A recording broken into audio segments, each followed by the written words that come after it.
Oh,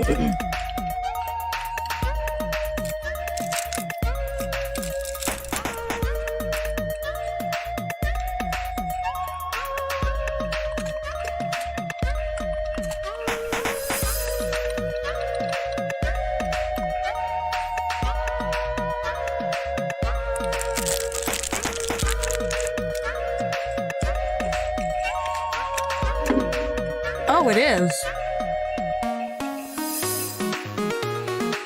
Why is it on? Okay, well, my mic's on, I guess, so.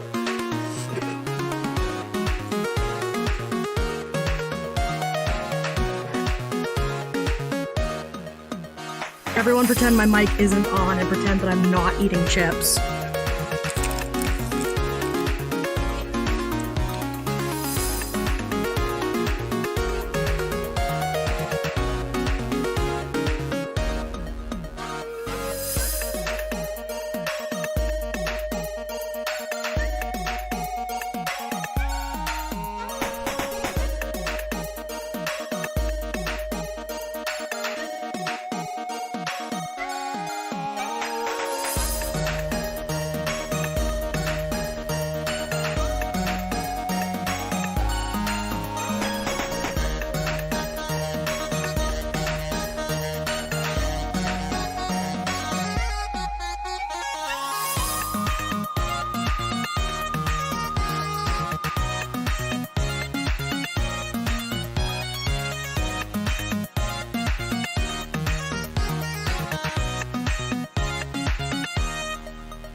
ladies all the time be asking me, Koosty, how come you don't dance no more?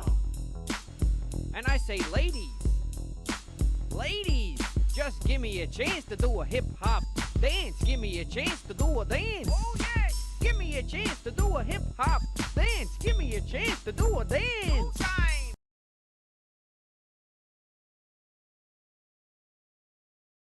Sorry, I don't know what that was. That was weird. Hi! Hey, LMAO! Greetings, Earthlings! My name's Koyuki, and welcome back to Koyuki Channel! Yeah, hi, welcome! We're going to be doing a Q&A stream today, so I dropped a community post earlier today, with an open call for questions, and I don't think anyone really saw it, which completely understandable. No one looks at community posts. It's fine. But yeah, so if you guys have questions, over the course of the stream, I have a list of things that I wrote down that I think are going to be pretty frequently asked.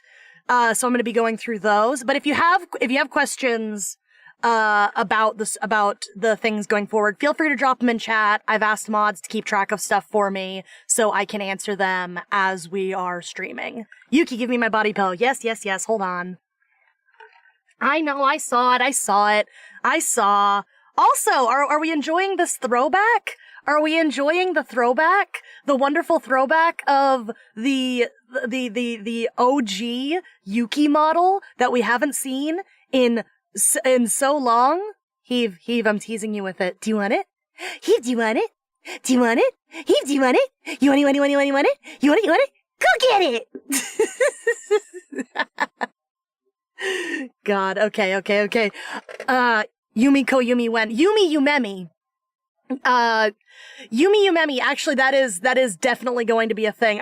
Dude, you guys are not ready for the for the actual section of what I'm going over my video ideas. I need you to know that I have so much brain rot for video ideas. I've been thinking about, so the original plan, right?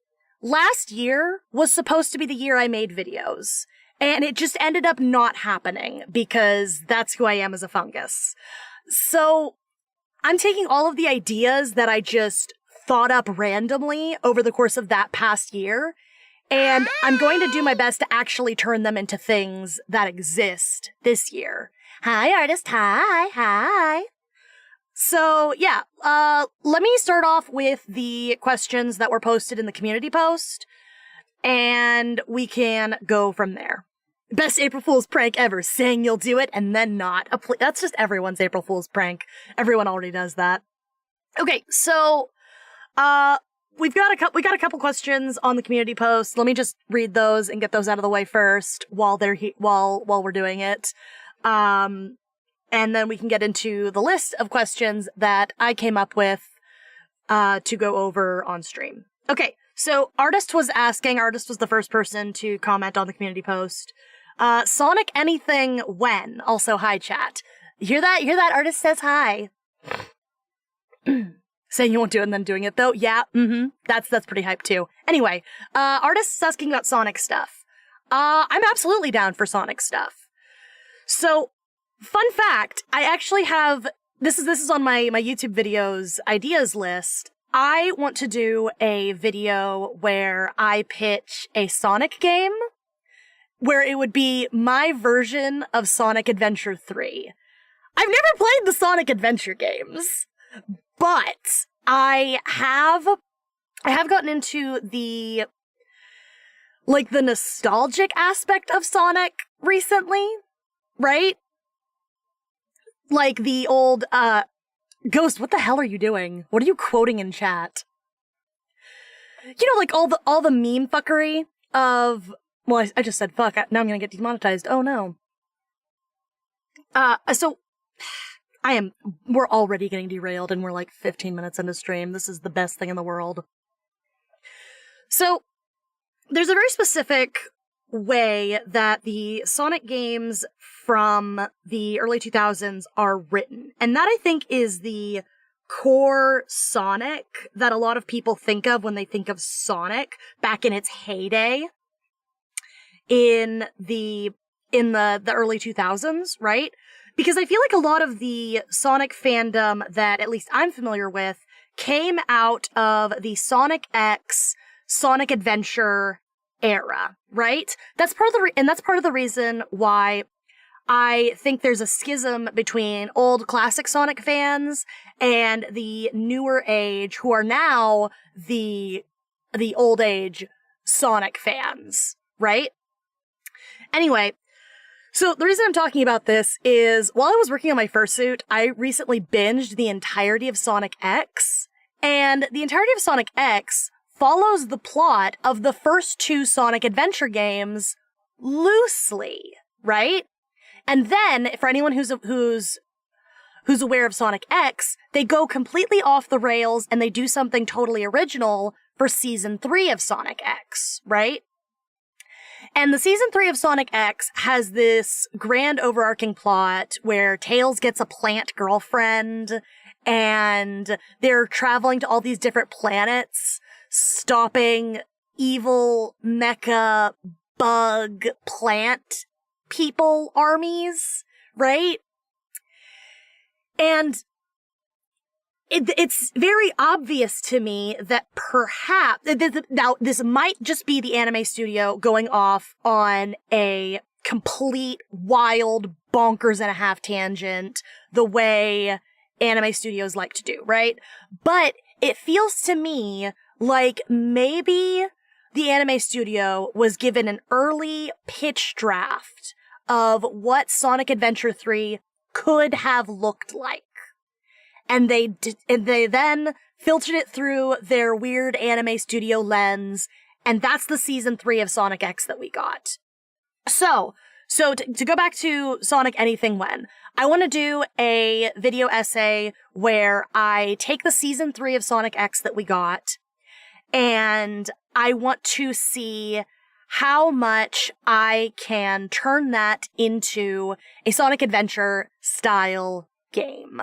And, of course, because it's me, I'm going to be shoehorning in my self-insert OC. So everyone get excited for Yuki Sonic OC Yuki.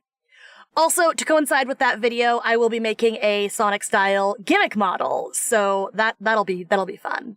So that's your answer for Sonic Anything When. Another thing is, Rime is a super huge Sonic fan, and I'd love to do a Sonic collab with her at some point, where, she either walks me through a Sonic game, or we find something co-op to play, we play Sonic together. I think that would be a lot of fun. Me and Rime have been posting about Sonic together in DMs for a couple weeks. And, ever since we did that first collab, we've been buddies, and it's been great.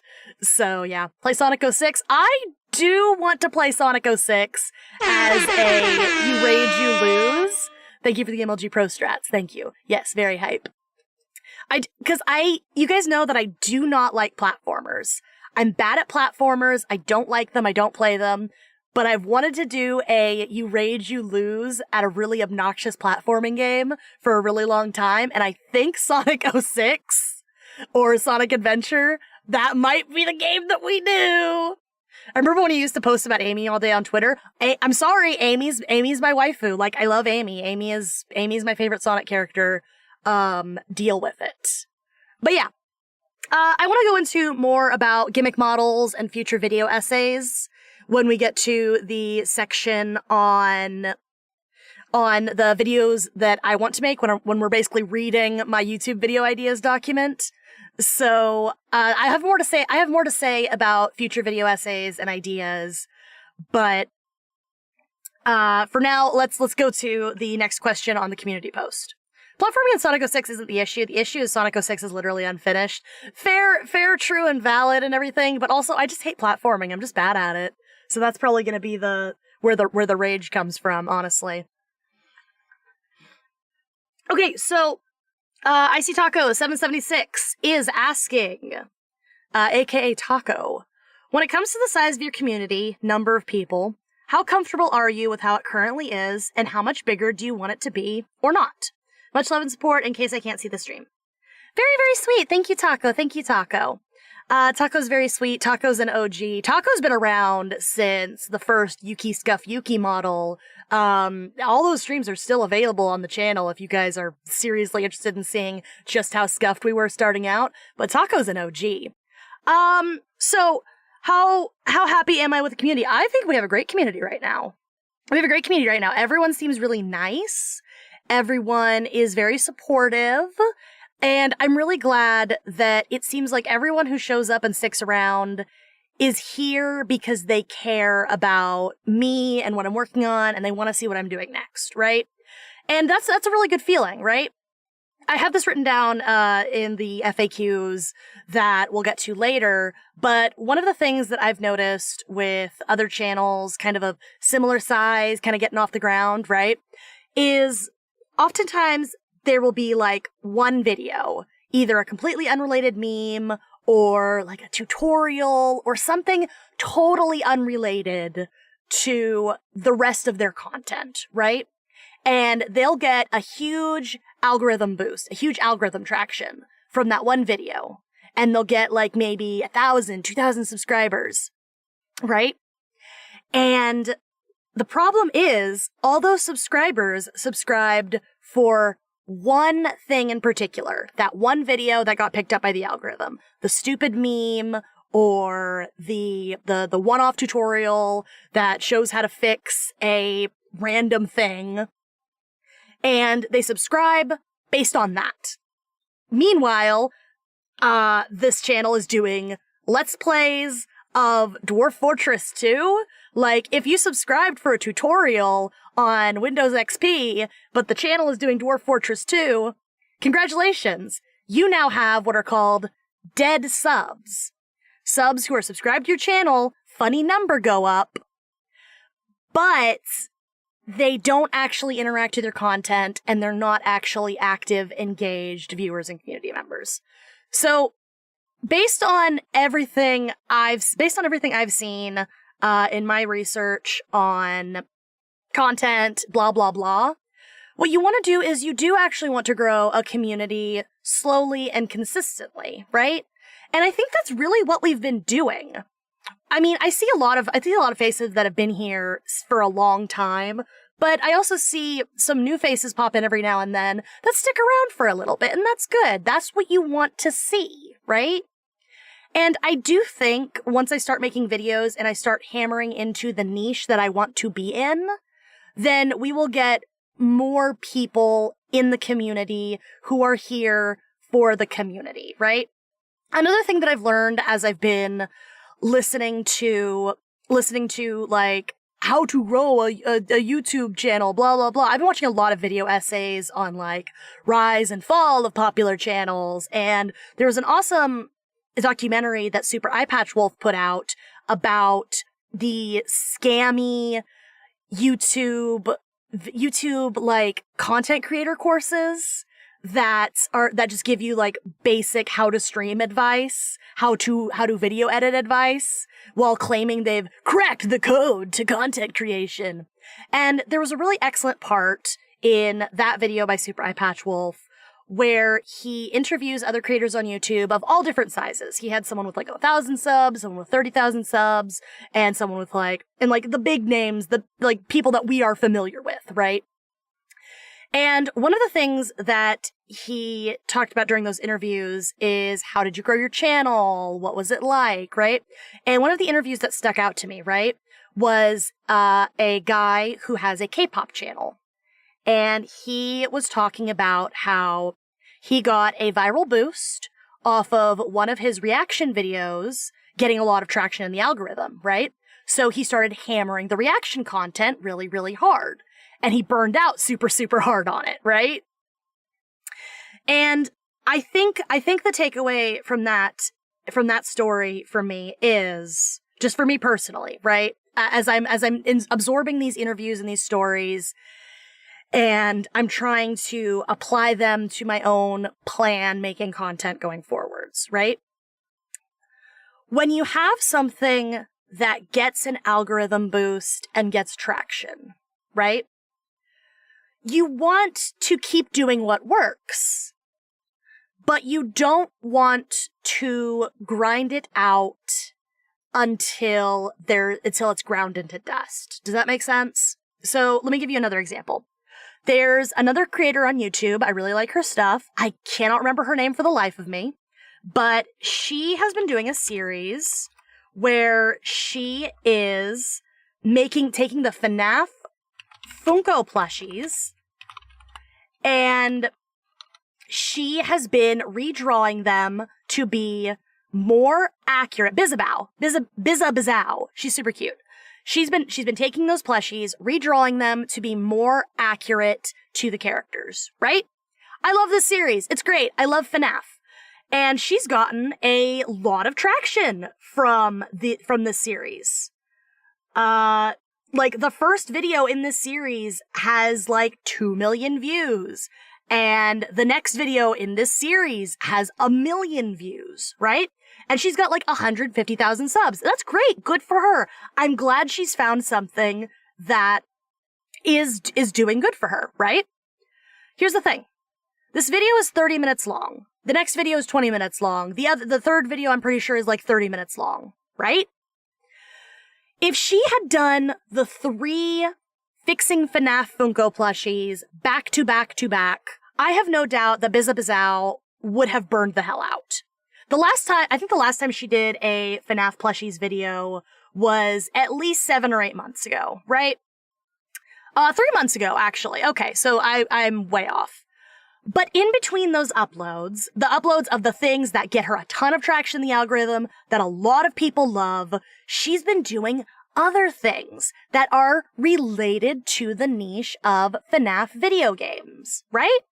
So in between the first FNAF video and the second FNAF video, she did another upload, which titled The Mystery of Melee's Unidentifiable Creature. It's a video essay on Super Smash Bros. Melee.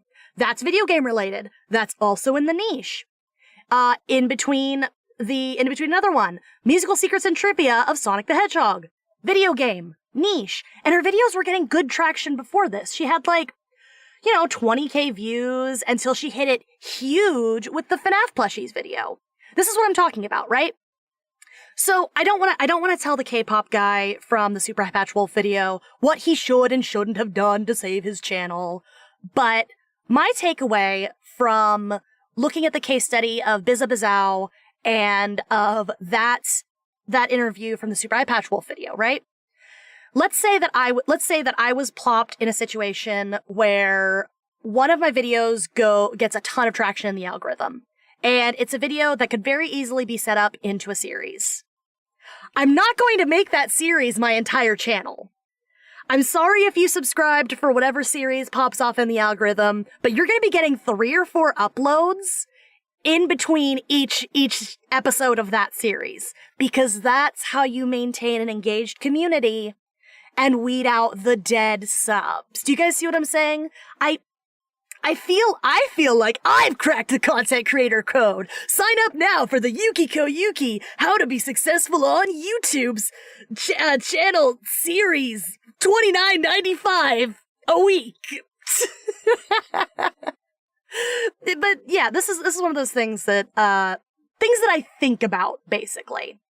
Anyway, a little bit off topic from Taco's original question, right? Which is, how much bigger do you want the community to be? How satisfied are you with the current, state of the community, etc., etc. Honestly, I'm really, really happy with with where we're at right now. When I was first starting out, back in the day, back when I was using my Yuki Scuff Yuki model, I looked at someone like Pink Lemonade, right? And she had like 300 subs, and Lemonade's all but graduated. I don't want to put those words in her mouth, but she's graduated. I haven't seen her online in a long time. Last time I talked to her, she had gotten a job, like a job, and she was close to graduating university. So I'm pretty sure Lemonades has moved on from VTubing, which is a shame because she was my friend. But I looked at Lemonade when I had like 50 subscribers and I said, wow, I would be really happy if I had 300 subscribers and like 5 or 6 people who showed up to my streams and chatted in them. And now I have that. I have like 730 subscribers and I have like 6 or 7 people pretty consistently who show up and chat in my streams. And that's pretty cool. I think we're at like, I'm looking at my YouTube right now. We have 10 viewers right now. Hi, everyone.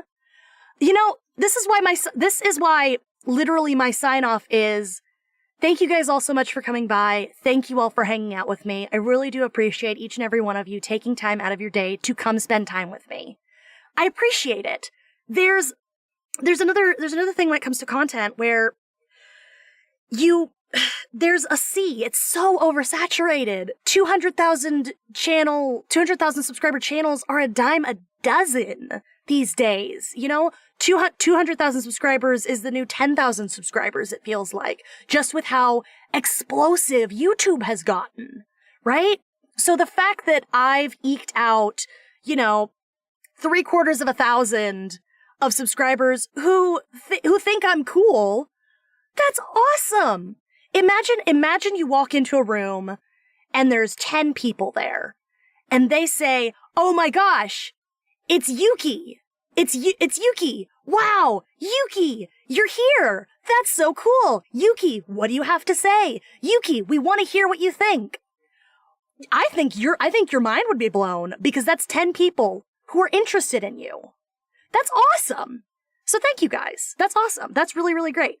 Imagine walking into a room with 700 people and maybe like half of them are on their phones, but still they cared enough to show up to this room that you were gonna be in. That's cool. That's so cool. That's awesome. And I think it's easy to look at the dime a dozen 200,000 subscribers channels, right? That are like exploding just with social media exploding. And be like, oh man, 730, that's nothing, that's peanuts. And yeah, sure, statistically it is. But my 730 peanuts are fucking awesome. You guys are the best 730 peanuts I could ever ask for. Like, and like, yeah, I've done a lot through hard work, but I've also had a lot of people supporting me. Like, S Comic Maker has literally been there since my very first stream as a VTuber. She was the first random new face that popped into my chat that wasn't an IRL friend that I invited. And we're buddies. Like, she's stressed out and she works very, very hard. You guys do not appreciate how hard Amanda works. Oh my God, she works so hard. But we're buddies and I appreciate the fuck out of her. She's amazing. And I know a lot of you guys have come over from Amanda shilling my content. Like, what? Anyway, this is a good tangent really quick. I'm going to be shilling content for another creator here on YouTube that I really, really like. Later this week, we're going to be doing a fan art stream for her. So everyone, when I'm doing that fan art stream, I really, really, really hope that you guys will all go give this creator some love. I talked about her briefly in the State of the Yuki video, and her name is Zephyro. She's awesome. I think you guys will really like her, and she's like exactly the niche I want to be in. She's so cool. Anyway, tangent. S Comic works super, super hard. Like, that's the thing. Content is a lot of thankless behind the scenes work. And, you guys see the videos that like we make and we put out and it's like 15 minutes, but that 15 minutes took 15 hours, so I have a fan fiction that I'm working on. I'm not gonna say the name of it because I'm trying to keep it separate from my Yuki identity, but I will just say I have a fan fiction that I like to write sometimes. And I wrote about 7,000 words over the course of the weekend while I was at the pizzeria. And I was at the pizzeria for 24 hours. I had 2 12-hour shifts at the pizzeria. And I was writing for a good portion of those shifts. So I put in maybe about 12 hours of work for these 7,000 words, right? And I sent off this chapter to my beta readers. I have a couple friends who beta read this fanfiction for me. And I sent it to my friend and I was like, hey, here's a new chapter. If you want to beta read it, let me know what you think. And 30 minutes later, my friend got back to me with the criticisms. And I was like, holy shit, you just read 7,000 words in 30 minutes? What? And, granted, she was like, the criticism was like, yeah, it was really easy to read. You have a really concise writing style, blah, blah, blah, blah, blah. But like, I worked for 12 straight hours. If you combine all of the time that I spent at the pizzeria writing, I worked for 12 hours and you read it in 30 minutes. Like, 10-minute videos can usually be an hour uncut. The editing you have to do takes so much time. Yes, exactly. And that's part of the thing that was burning me out that I talked about in the State of the Yuki address. I want everything to be perfect and cool and mind-blowing. And the problem is I'm one little fungi and I can't edit clips, come up with new stream ideas, troubleshoot stream scuff, make videos, everything as just one little fungi. So it is time to start making priorities. And I do think that shifting the priorities towards videos is going to be better for the long-term health of the channel because YouTube rewards video content more than stream content, unfortunately. YouTube is still mainly a video platform. Like, they say they have streaming and they want their streaming to get bigger, but they are not pushing their small streamers as much as they say they'd like to. Which, it's fine. It's YouTube. When has YouTube literally ever done anything good? Lol. Making speed paints, a lot of them. That's a great thing. Like, I have on my YouTube videos doc, which I promise we'll read it here in a bit. I have like just speed paint. And then the cool thing, all of those speed paint arts, I can print them as stickers, keychains, something. If you really liked a piece of art that I did in a video, then great, you can own it.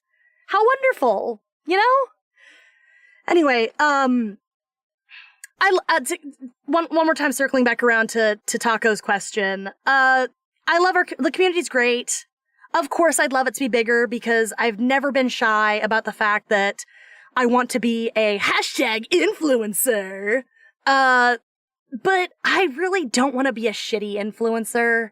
I really hope that, if Yuki Koyuki ever blows the fuck up, that I'm still gonna be the same little fungi that everyone knows. Question from Croissant Elf. How's Splat with chat gonna work as your channel grows bigger? Great question. The answer is I'm gonna cross that bridge when I get to it, because honestly, never bank on growing viral. Never just bank on the idea of going viral, right? So, I don't expect that tomorrow we're gonna have 500 viewers, right?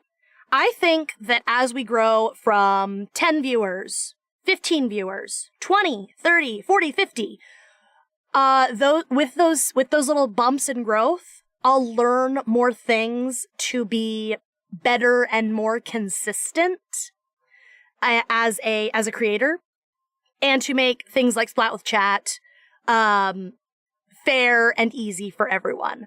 However, like, when we get to the point of like 200,000 subscribers, if that ever happens, there may come a day where Splat with Chat doesn't become feasible anymore, but I don't expect that day is coming anytime soon. You guys relax. Don't worry about it. For the foreseeable future, imagine just imagine that we're gonna be trucking along business as usual for a long time. Hi Rocket, how are you doing? Welcome. Do speed paint challenges? Yeah, definitely. That's actually in the cards. We will read the doc. Don't worry, we'll read the doc. It's gonna take a while for 500 because Amanda's almost at like 100K and she gets like 40 viewers per stream. Yeah, exactly. Another thing, I love Amanda to death. I do not want to discount all the hard work that she's done, right? But Amanda is also one of those cases of getting a huge algorithm boost, where she has like 2 or 3 videos that have gone like super, super viral, and she's gotten a huge algorithm boost for that. But Amanda is also mostly making stream content, And it's really hard to get your viral boost followers into your live streams. So yeah, the 10th, we all know which video. If you're in S Comic Makers community, you know which video got her on the map. The 10 things to draw video. The 10 things to draw video was, algorithm boost. But she was smart enough to know. She was smart enough to identify a trend and capitalize on it. And that's hype as hell. She's so smart, and I'm so proud of her for that. 'Cause she made that video when she saw, hey, a lot of people are going into lockdown. Maybe this would be something good to make a video on. Good for her. You're so smart, Amanda. I'm so proud of you. Anyway, so yeah, I will forever be hyping up Best Comic Maker. I literally do not care. Okay, are there any more comments in the community post? There is one more. Gleam is asking me what I think of Velma. Shut up, we're not derailing the stream to talk about Velma. If you guys really want me to rant about Velma, I'll do a video about it. But I am not derailing the stream. Anyway, so let me go through my, what's its nuts, my long list of FAQ questions, and we can talk about them a little bit more. Yeah, if you, so hey, mods who are vibing in chat. Do you guys hear that? Do you guys hear that? I think a jet just flew over my house. Yeah. You know, it's so funny. Like, I used to stream right next to a window, and I'm still streaming right next to a window, but you know, there's like a ton of like cars passing by and stuff outside, and you guys never hear them. But one goddamn airplane flies over my house, and suddenly everyone is like perking up, just like, oh, what's that? What's that? Jeez, I can still hear it. I think my filters might be filtering it out, but like, hello? Blue Angels? Can you not do an air show over my house? Please? God damn. Okay. Sometimes you hear the screams of Omlogus from the meme dungeon and Roach Farm. Get back to work. Cacao. Anyway, yeah, if you guys want to go ahead and start posting your questions in chat, and mods, if you guys want to start gathering those and putting them in the secret place for me to read later, that would be awesome.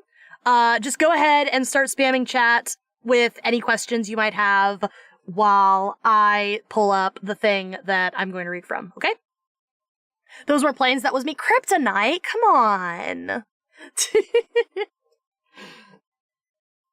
Anyway, I have my FAQ basically pulled up, so let me just start reading kind of top to bottom. This is in really no particular order. I did my best to get it kind of organized, but yeah, let's just, oh god, yeah, you're right, boob cam, what is going on? Okay, sure, that's fine. Thanks, VTube Studio, really appreciate that. Okay, cool. So, everyone ask a question right now, do it right now, do it! Do it! Or else.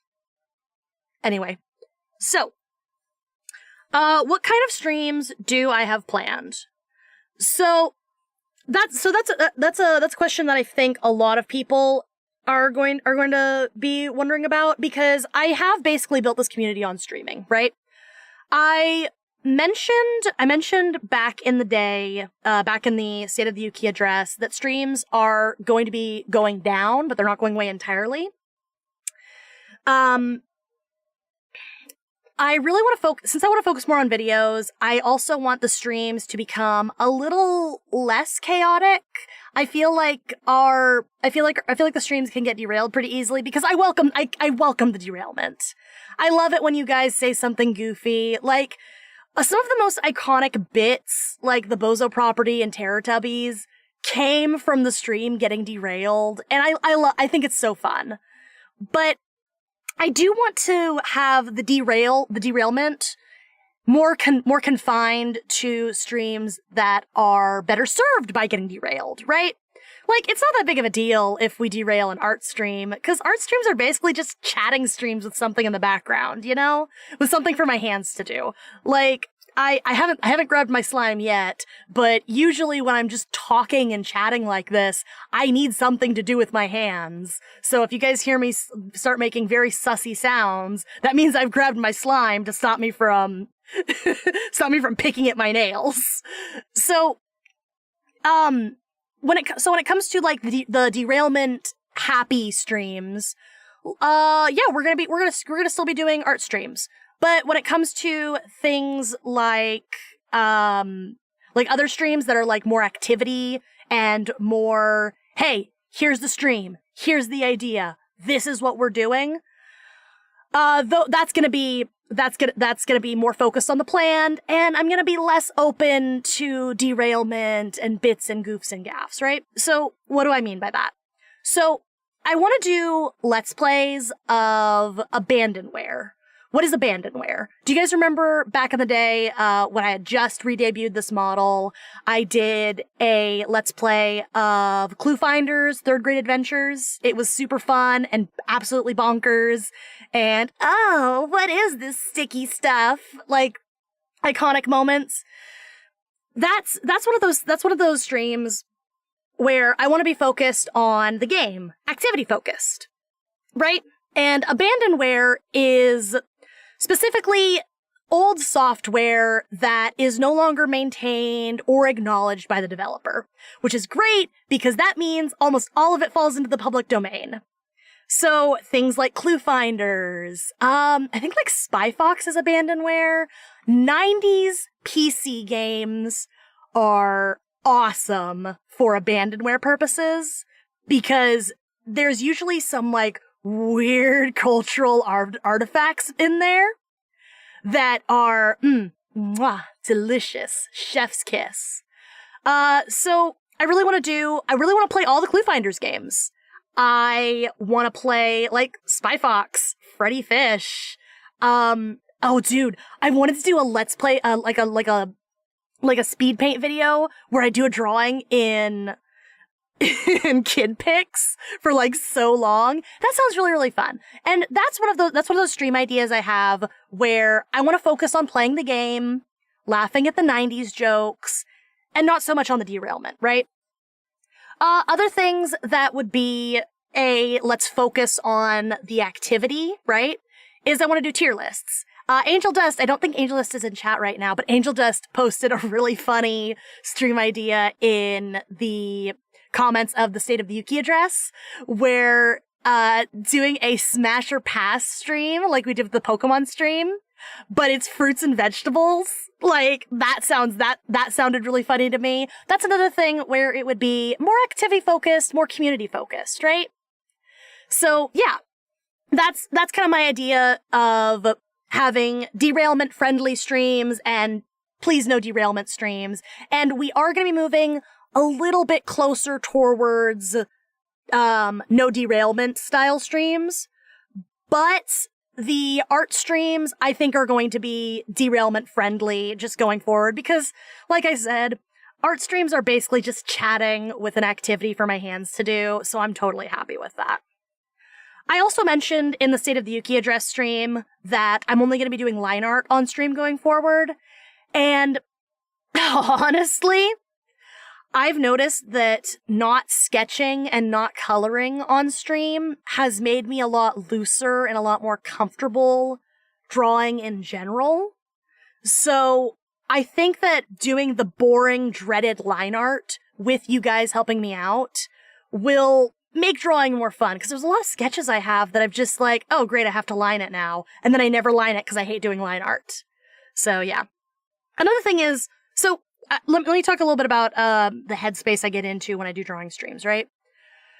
So when I'm drawing off camera, I do whatever the fuck I want. If I need to like flip things upside down, grab like a million reference images, steal shapes, do crazy stuff, if I need to scrap the whole sketch, I will do it. When I'm on stream though, I feel this pressure to perform. Does that make sense? I feel this pressure to, okay, we're gonna do a sketch. And this has to be the good sketch that we take to the final because people are gonna like this sketch and they're gonna get attached to it. I have to make it good. We gotta make this, this is the sketch. This is the sketch. You don't get to do anything weird with it. You don't get to scrap it if you don't like it. This is the sketch. And that is stressful to me because it gives me less of an opportunity to play around, try new things,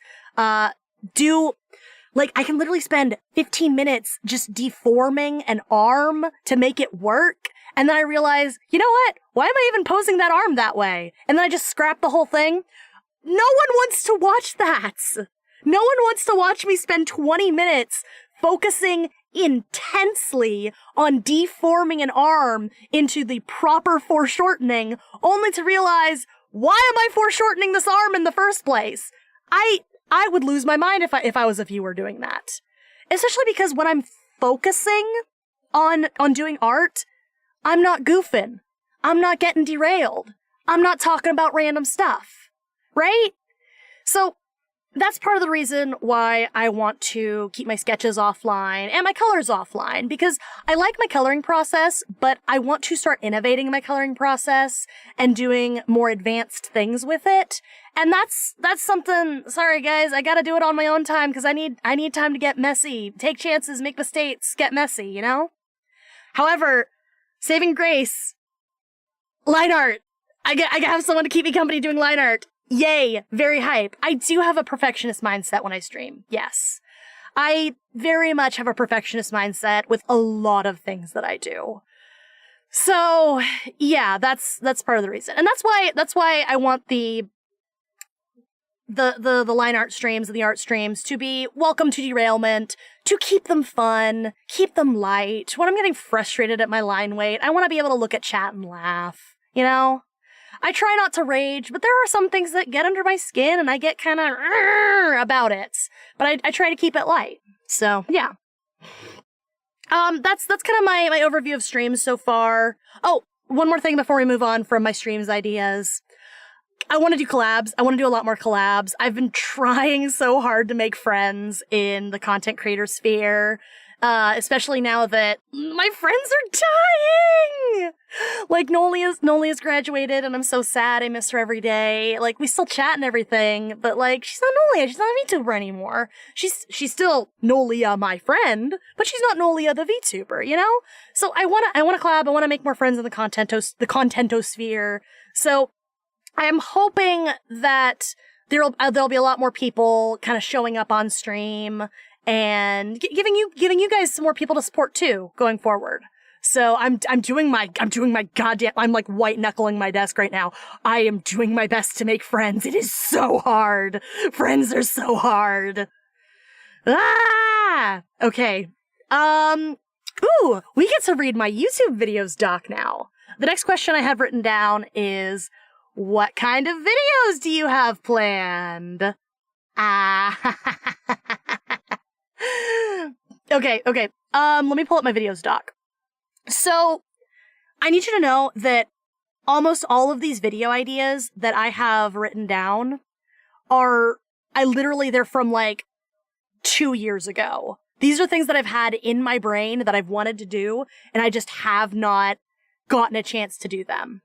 So I'm gonna read them out, and when I'm done reading them, I'll go back and I'll kind of explain what some of these ideas are, because I need you to know that some of these are bonkers. And some of these are just like completely on brand too. So video ideas, the very top, it's in like big impact font. I'm not going to be showing you guys my doc. This doc is a trash and a half. Okay.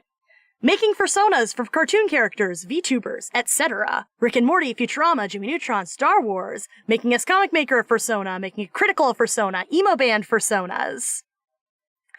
And then, humanizing animal characters, blasting furries with my anti-anthro way. Animal Crossing villagers, Muppets, Wander and Sylvia, BoJack Horseman, Retsuko. Drawing furries in other furry styles, FNAF, Retsuko, BoJack, Sonic, FNAF, etc. I put FNAF twice. Why did I do that? personality swap slash theme swap. Coronado Caillou, the Powerpuff Girls, Jimmy Neutron and Morty Smith, the evil Morty Arc and the Jimmy Smith swap universe is a double agent working for the Ricks. I need to, I want to talk so badly about my Jimmy Neutron, Morty Smith protagonist swap AU, because I have had brain rot about that for like 3 years. Ever since I first watched Rick and Morty, I've been like, wow, this is giving me Jimmy Neutron vibes. And then I recently rewatched Jimmy Neutron with Umlagus, because I kind of want to make a video about it. And I'm just, ever since I finished rewatching Jimmy Neutron, I have had like critical levels of brain rot about my Jimmy Neutron, Morty Smith protagonist swap AU. And honestly, I have a lot of protagonist swap AUs that I think are going to be really, really fun to do long-ass video essays on. And I'm already getting derailed, so let me just explain what I'm talking about. So my protagonist swap AU formula, basically, right, is you got show number 1, right? And you got show number 2. You take the main character of show 1, and you take the main character of show 2, and you swap their places. So in the case of Jimmy Neutron and Morty Smith, Morty Smith would now become Morty Neutron. Morty was born to Hugh and Judy Neutron and was raised by Hugh and Judy Neutron. He goes to school with Carl and Sheen, Cindy and Libby, and what would that show be like with Morty Smith as Morty Smith in Jimmy Neutron's place? The answer apparently is like Degrassi. Like, that's what I've come up with. It's Degrassi. It's basically just Degrassi. And with a Jimmy Neutron skin. So that's fun because, like, in Jimmy Neutron, there's still like aliens and meteors hitting the town. How are we gonna solve that with Morty Smith, who is now a well-adjusted individual instead of a poor little traumatized trash boy? And then let's look at the inverse. Let's look at the inverse. Jimmy Neutron is now Jimmy Smith, James Isaac Smith. He was born to Beth and Jerry and raised by them. His older sister is Summer. And he's still Jimmy Neutron. He's a genius. And what would that do for the dynamics of the family? What would that do for the dynamics of the family? Because Beth has trauma over Rick being an absentee father and just completely ditching her. And now she has this child who's basically Rick in a tiny body. And so there's this toxic relationship between Jimmy and Beth, where Beth views Jimmy as where she gets the love from her father that she never got in this tiny sun-shaped package. And then Rick and Jimmy would have a rivalry and they would hate each other and Rick would kill Goddard. Jimmy still has Goddard and Rick would kill him. And that would be like a series, like a season finale. And it would have completely overarching consequences, because Rick killed Goddard, and that is the complete destruction of their relationship. Do you guys? And that's what would cause the Citadel of Jimmy's and the Citadel of Rick's to happen. I am so brain rotted over this. I have so much brain rot. How cool would this be? Anyway, I could talk about this for an hour, for a literal hour. That's my protagonist swap idea, and also I have one for Xiaolin Showdown and Wander Over Yonder. Oh my god, there are so many fun things you could protagonist swap and just think really hard about it, and just how would that change the tone of the show, the theme of the show. Jimmy Neutron becomes Degrassi? If you guys don't know what Degrassi is, it's basically like baby's first drama. It's amazing and stupid, and I love it, and just... I'm having emotions over this. But do you see what I'm talking about? You see what I'm talking about? You see how I'm like, how just, it would be good to channel this brain rot into a video? Do you see what I mean? Do you see what I mean? I'm extremely hype over the Jimmy Neutron Morty Smith protagonist swap and all the ideas that it has.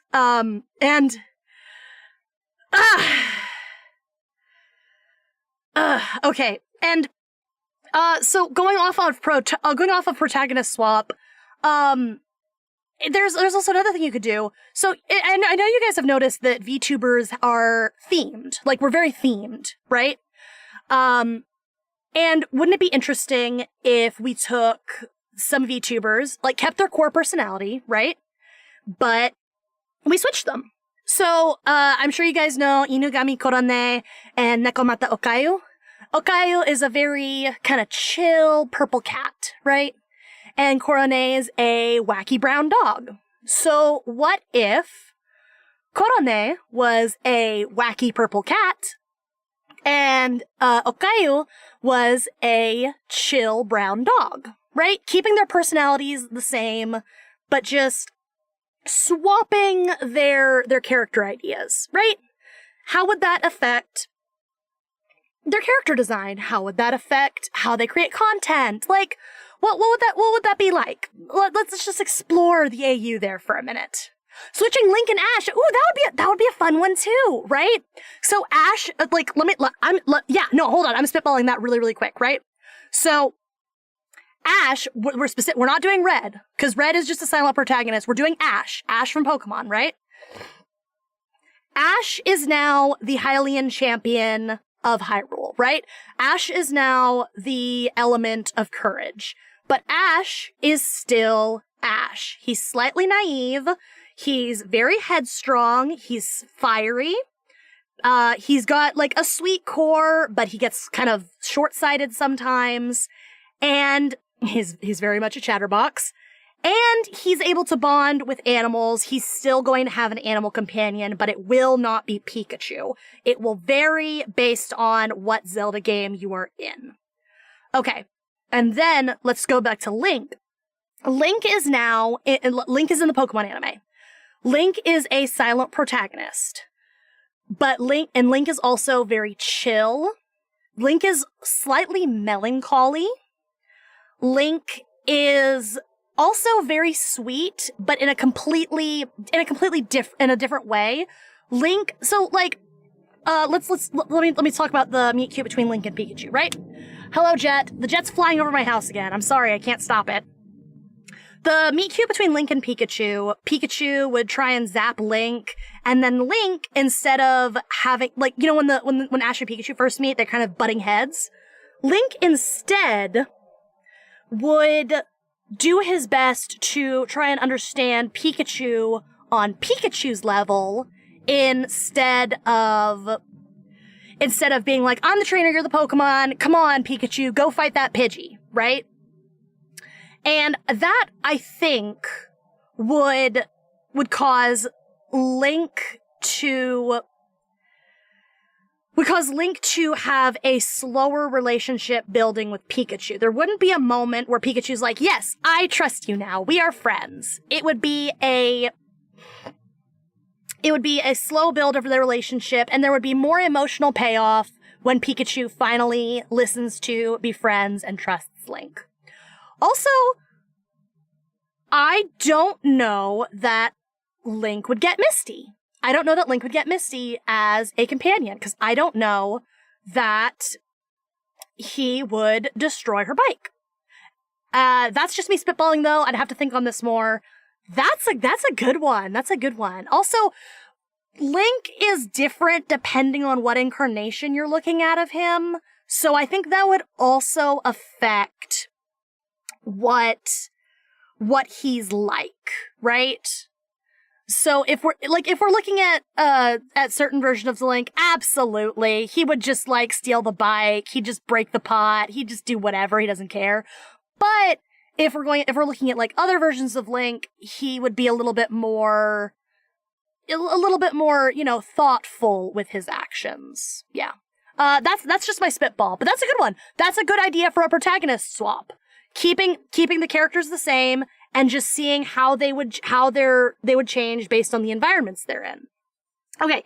Let me keep looking at my ideas. I cannot read that one out loud because that will just ruin it. Fanfictions I will probably never write. I mentioned this briefly. So, I really like, I write a little like fanfic in my head that I never get down, and I have a ton of like episode ideas and OCs and stuff that you guys have literally never heard of, and I would love to make full videos just like telling that story beginning to end instead of like turning it into a comic or something, which is 10 times more work. So some of the ideas I have written down for fanfictions I'll probably never write are, I want to do an epilogue for BoJack Horseman.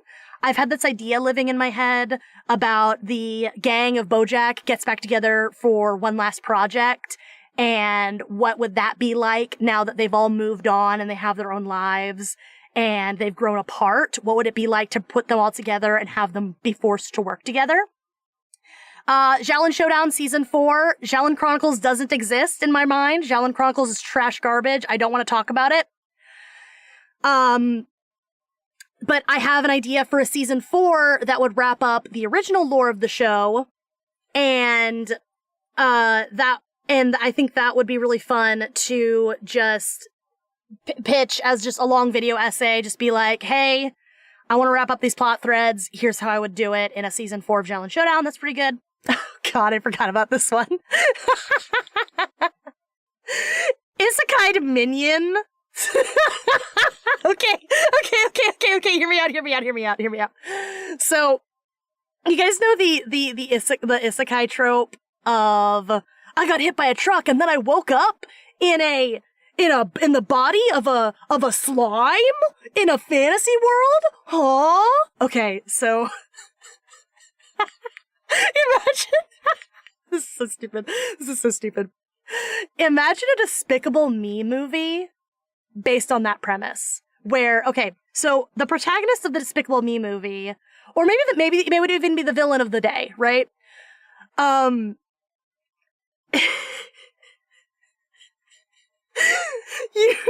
There's this guy, something happens to him, and then he wakes up in the body of a minion. A minion. And this is like, Gru is still a super spy trying to stop supervillains. There's still 3 little girls running around, and you are just a minion now. Like, you woke up, and you're yellow, and you say gibberish, and you eat bananas, and you're getting slapsticked all the time. What would that movie look like? Literally, what would that movie look like? Because my thoughts are, this minion would be constantly trying to be like, Gru, I'm not a minion. I'm a random person who woke up in the body of a minion, trying to communicate it. And like, that's the emotion, that's the core plot of the movie, right? And then this minion would eventually get frustrated that no one's taking him seriously, so he starts doing supervillainry to get people's attention. And then this minion, like, we the audience know, but the characters don't know that he's the bad guy, and he's the one trying to rob all the museums in the world or something. I don't know the supervillain lore of. Yes, the minion runs away. Yeah, it's like, that would be funny to me. That's my isekai minion AU. Among Us manga. What if Among Us was a killing game manga, basically? Take the core concept of Among Us, imposter Among Us, give it a little bit of lore. Why are these astronauts doing this? What are the imposters? Make it a killing game, a la Danganronpa. That's Among Us manga. Hunger Games with no protagonist.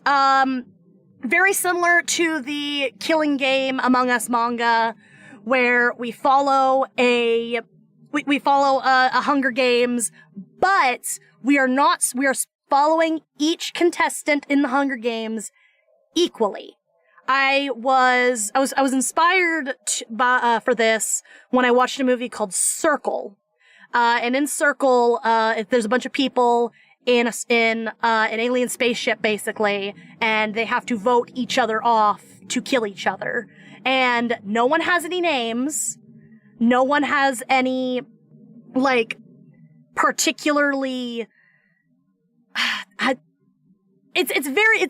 love that movie. Okay, so Among Us knows what I'm talking about. It's great. It's a good. Yeah, I know. There's like so many planes flying over my head. I don't know what's going on. Sorry. I can't do anything about it. Everyone enjoy jet plane ASMR.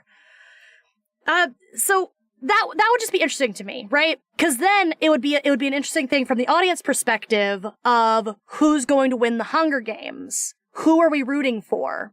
The safe bet would be the would be like the capital contestants, but we're rooting for the contestants from the boonies because, you know, they're nice and we like them. Oh no, they just got because of other domino effects that got set up while we were following another team, that kind of thing. I just think that would be really interesting to have 12 separate storylines going at once that all intersect and weave together. And I think that would be a really, really fun thing to talk about. My Powerpuff Girls shapeshifting alien OC. Yeah, that's a character I have. I basically made a character of the day for a episode of Powerpuff Girls that lives in my head. I'd love to talk about that. Powerpuff Girls Yell and Showdown crossover episode. There's actually, in Powerpuff Girls, there's actually a, like, magical artifact that is literally a Shangong Wu. And I would love to see the Xiaolin Dragons show up and be like, hey, that's a Shangong Wu! And then do a Xiaolin Showdown with the Powerpuff Girls. And Jack Spicer and Mojo Jojo would team up. How awesome would that be? That's that idea. Quillian, that's my Little Pony OC. She's a villain. She's a villain. That's it. She's a villain. What would that arc look like?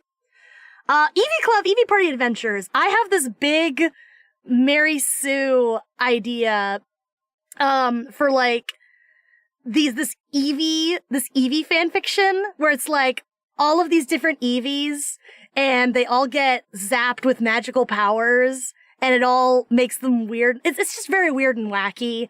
I would just probably have to explain each and every Eevee character that I have, and we would be here for 2 hours, so I'm not gonna do that. Long story short, I have a whole group of Eevee OCs. They go on adventures, and they're very, very, very Sparkle Dog, and it's awesome. Rewriting My Immortal to make it good. Yes. We if you don't know what My Immortal is, it is the iconic fanfiction. It is the world's worst fanfiction. What if we made it good and gave the characters depth and made it not trash garbage? That would be fun. Pasta House. That is my sitcom idea where all of the creepypasta characters, they are all going to college, and their college professors are all iconic slashers, and there's a fraternity of Jeff the Killer, the Skin Taker, Slender Man, Ben Drowned, Smile Dog. They're all in a fraternity, and they go on frat bro adventures, and Jeff the Killer is a incel, and he's very funny about it, and I love Jeff in this AU. He's very, very funny. He's like a baby boy baby. Slenderman has a hot girlfriend. Smile Dog is a girl for some reason, because I wanted her to be a girl because she can be a hot furry. And she's dating Foxy from FNAF. And the FNAF characters run a bar inside the restaurant after hours, and that's why they're trying to kill the security guard, because they don't want the security guard to find out about the illicit bar that they run for the college students who go to Pasta University. Like, I could talk about Pasta House again for like 4 hours. I'm not going to do that. Okay. I have a bunch of Onceler OCs. I almost read to the next one, I forgot. Onceler OCs. You guys remember the Onceler fandom circa, like, 2013 on Tumblr, where everyone was making Onceler AUs? Hey, Katara, how are you doing? Welcome. Yeah, I got a were-Onceler. He's Onceler, but a werewolf. TikTok Onceler. He's the Onceler, but he has a TikTok. Like, come on, it's great. That'd be funny. That'd be funny just to talk about Onceler OCs. Yeah, okay, so my next video idea, my video series idea, is, I actually really like this one. This one's called Mary Sue Roulette. So, you guys might not remember, but back in, like, the day, like the 2010s, there was this huge wave in fandom culture of, like, fear of Mary Sues. Like, everyone was calling everyone's OCs Mary Sues, and there was, like, Mary Sue litmus tests. And it was just bonkers and trashy and mean and not fun, and it made a very hostile fandom culture. So I think it would be funny to kind of poke fun at that, right? I take a list of all of the Mary Sue, quote unquote, traits that people used to attack each other viciously over, put them on a wheel, I spin the wheel, right? And I get like 2 or 3 Mary Sue traits, right? Then I spin the wheel again for a fandom, right? What's the male version of Mary Sue's? Gary Stews. That's what we called them. Gary Stews.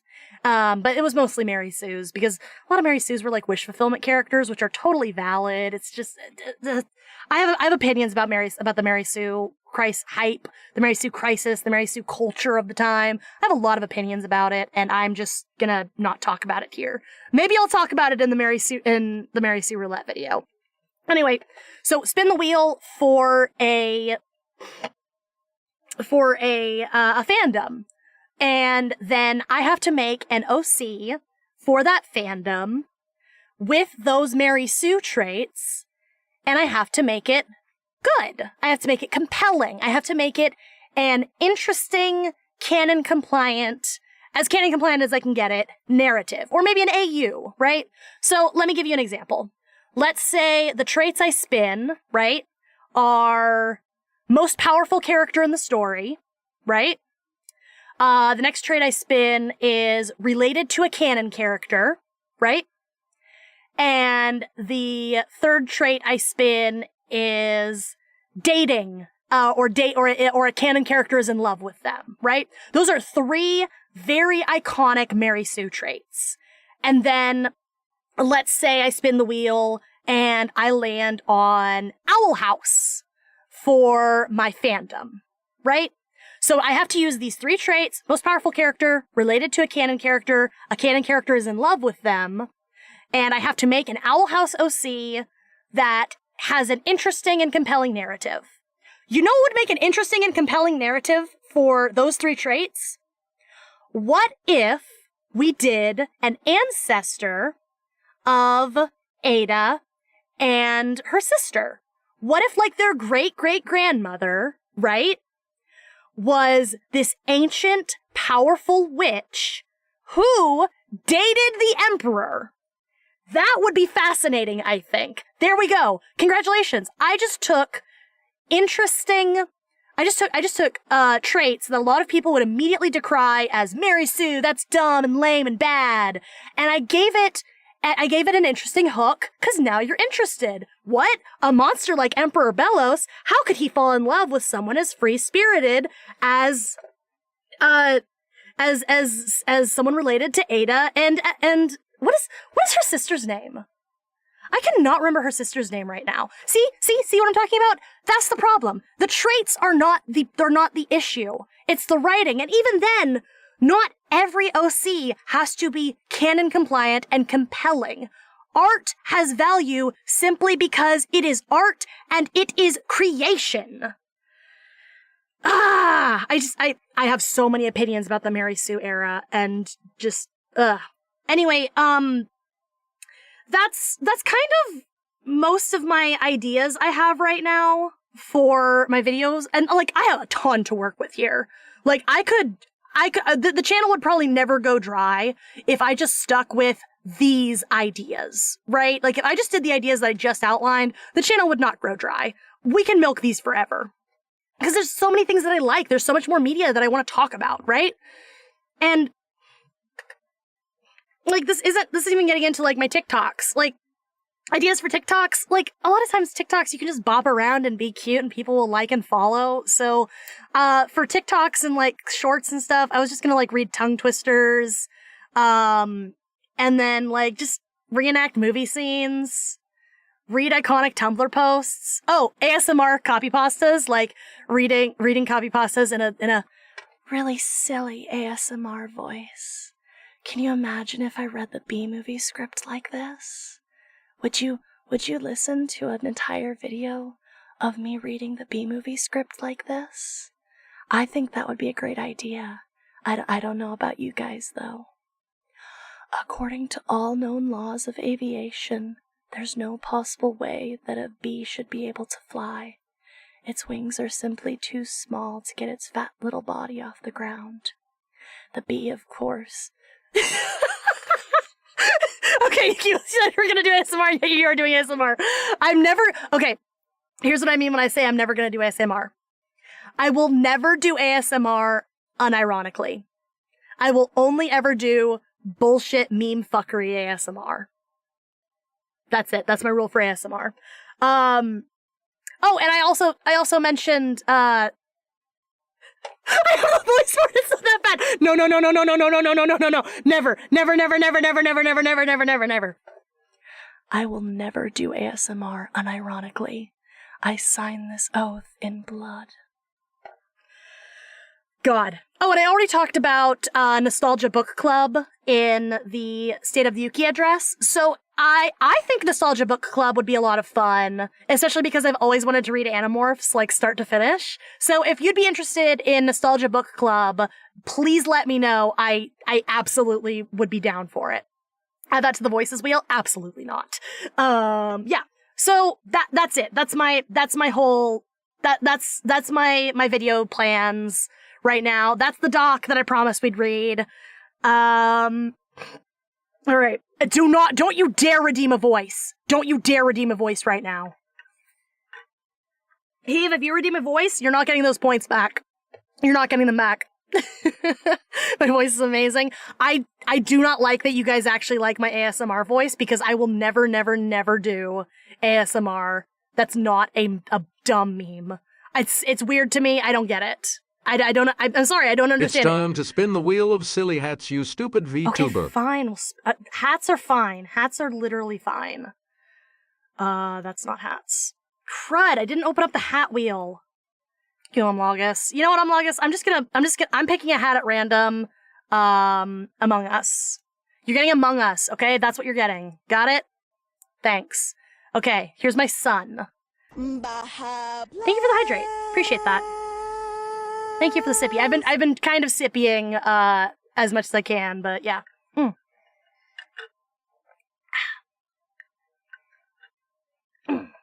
Thank you, Alphys. Thank you for the sippy. Okay. Moving on. So, am I going to be doing family-friendly or adult content? I believe I hate you guys sometimes.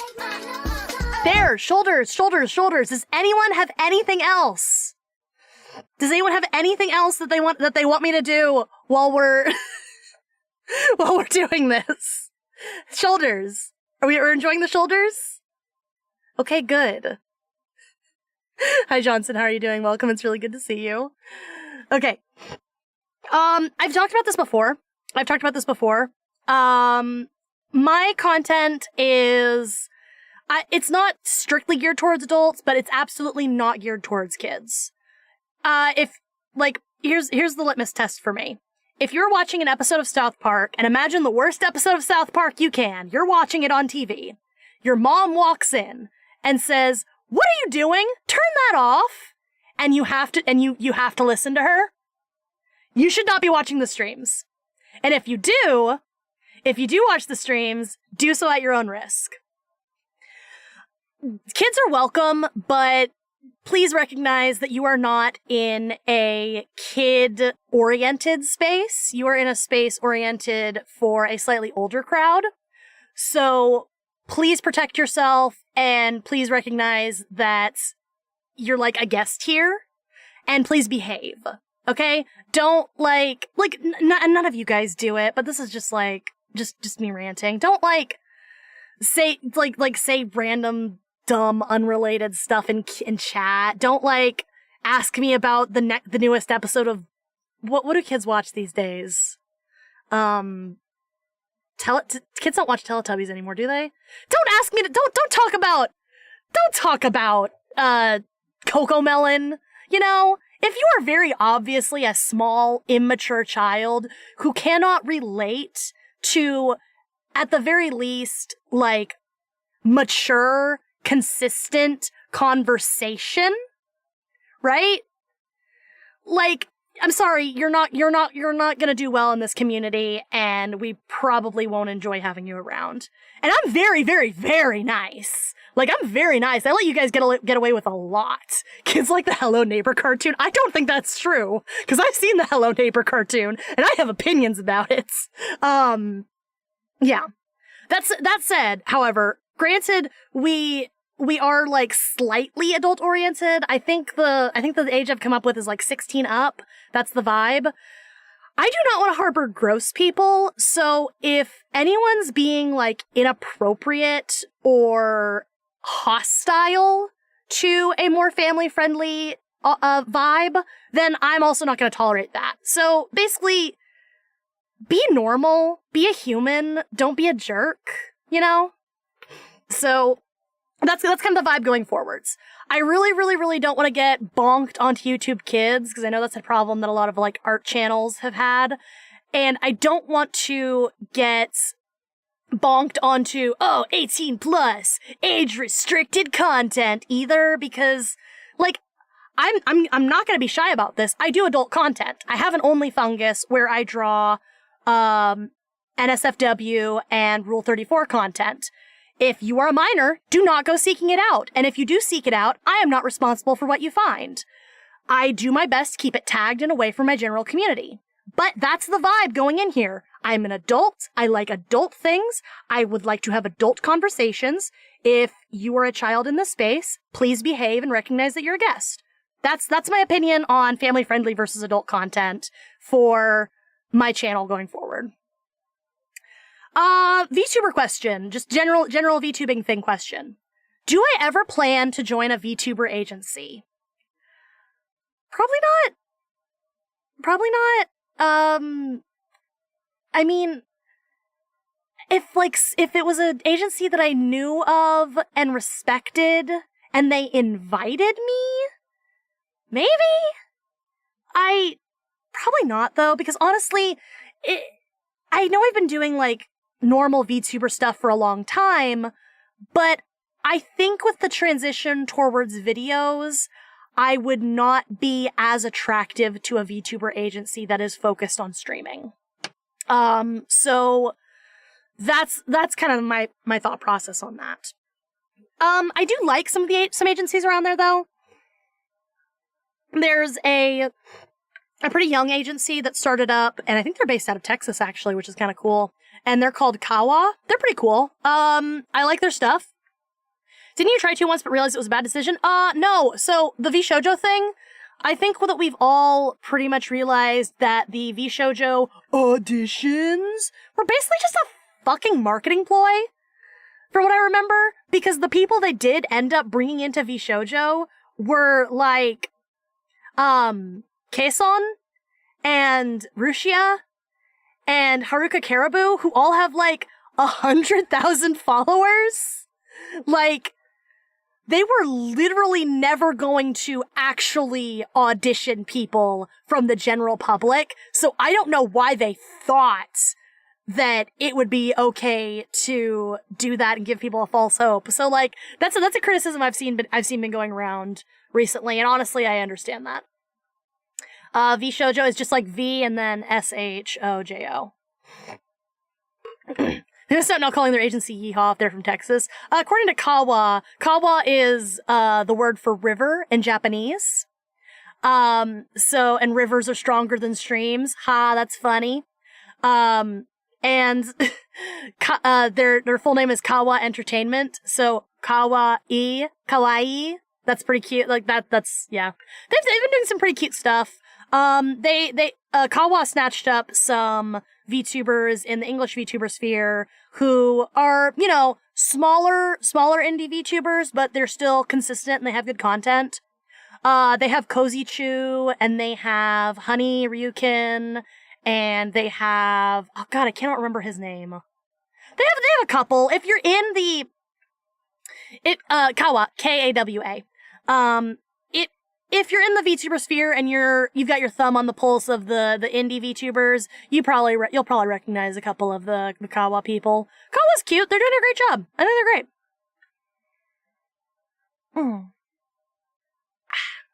No problem, Johnson. It was good seeing you.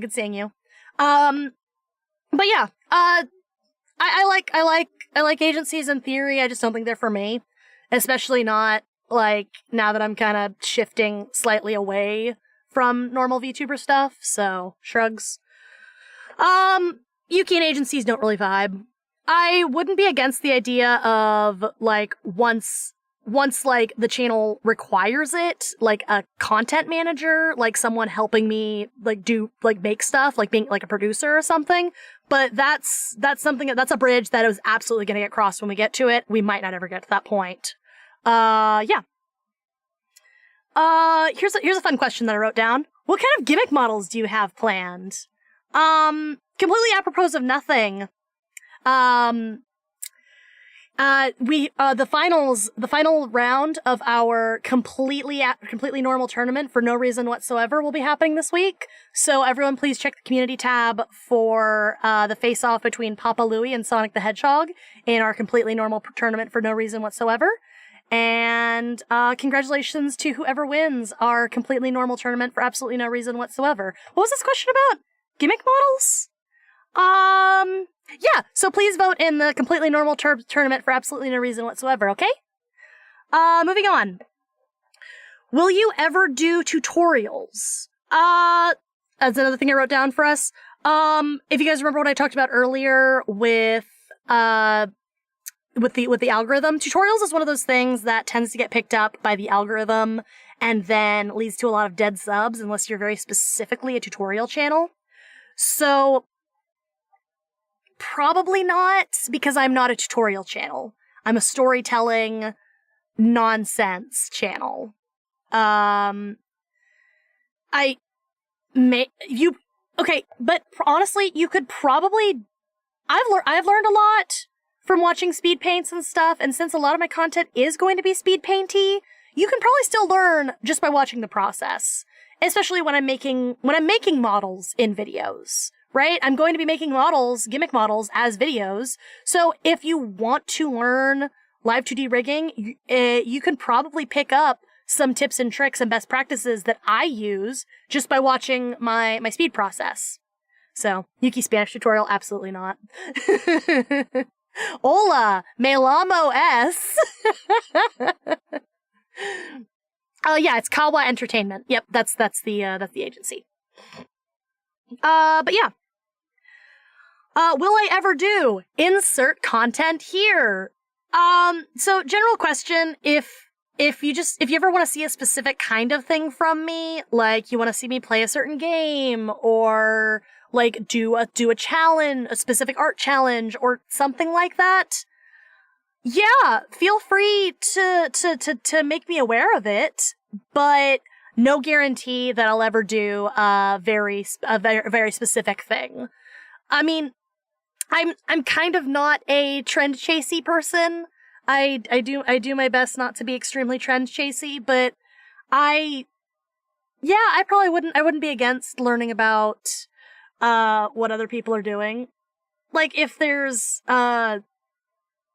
I don't know, like a big trend going around and you want me to do it, let me know. If I think it's interesting, I'll do it. But yeah, basically, maybe don't hold your breath though. I have enough ideas as it is for insert whatever content you want to see me make here. Another question that I have written down, right? Do I need help? Yes. Oh my God. Yes. I've needed help. However, I don't want to take on any like volunteers. If I need like more mods for the channel, I will probably ask people I trust first.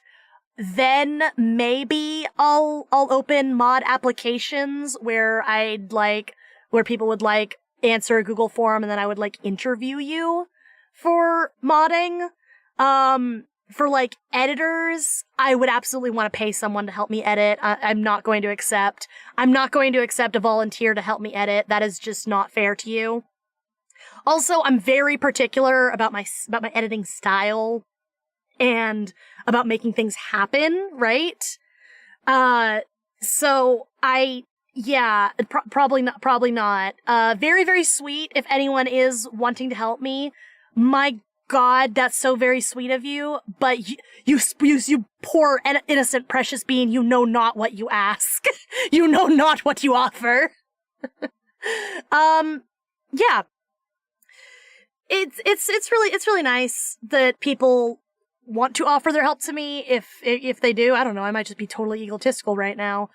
But I really want people to be compensated for things like editing, etc. Like, even my mods, like, Kryptonite's an IRL friend. I know Kryptonite IRL. Umlagus is, like, Umlagus I actually met through the streams and stuff, but Umlagus, was like making clips for me back in the day, and I think they just got busy. It's okay. Don't worry about it. You don't have to edit clips for me. It's fine. Don't worry about it. But yeah, now we're just like buddies. It's great. Like, a lot of people edit their videos themselves. Exactly. I would like to get help from an editor eventually, but I will probably only ever pay an editor. So you guys aren't getting, I'm not going to be trying to extort free labor from anyone. Yeah. But yeah, that's the whole thing for help. How frequently am I going to upload videos? This is a question I thought a lot of people would be interested in. I'm shooting for once a month. I'm counting the State of the Yuki address as our upload for January, just so I don't stress myself out. But I'm shooting for once a month, right? Just for right now. Maybe as I get my process down and I get things more streamlined, I'll be able to upload more frequently, especially if it's an easier video, something that's less involved. But I'm shooting for once a month right now. I'm actually working on a video. I've been working on a video since like December-ish, and that should hopefully be out in the next few weeks. I'm actually going to work on it tonight. It's one of those things where it's like a ton of work to just like make the thing, and I'm just recording the process of it.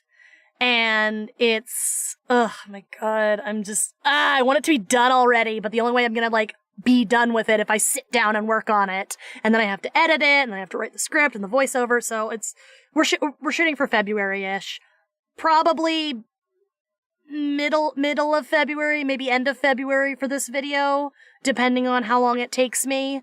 And then after this video that I'm currently working on, I will probably be starting a speed paint video.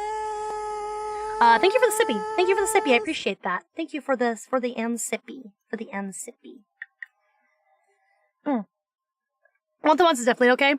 I do that, but it's kind of like a couple days. Exactly. Yeah. And also, like, you guys know that I have a ton of other projects that I'm working on. Like, I mentioned I have a fanfiction I'm working on, and I have, like, other hobbies outside of doing this, right?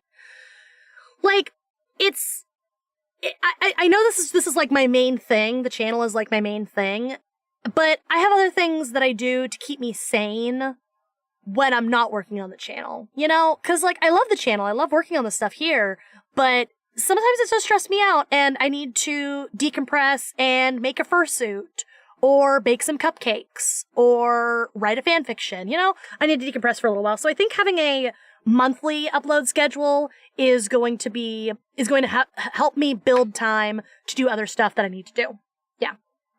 Yuki plays shuffleboard professionally. Shh! They're not supposed to know that!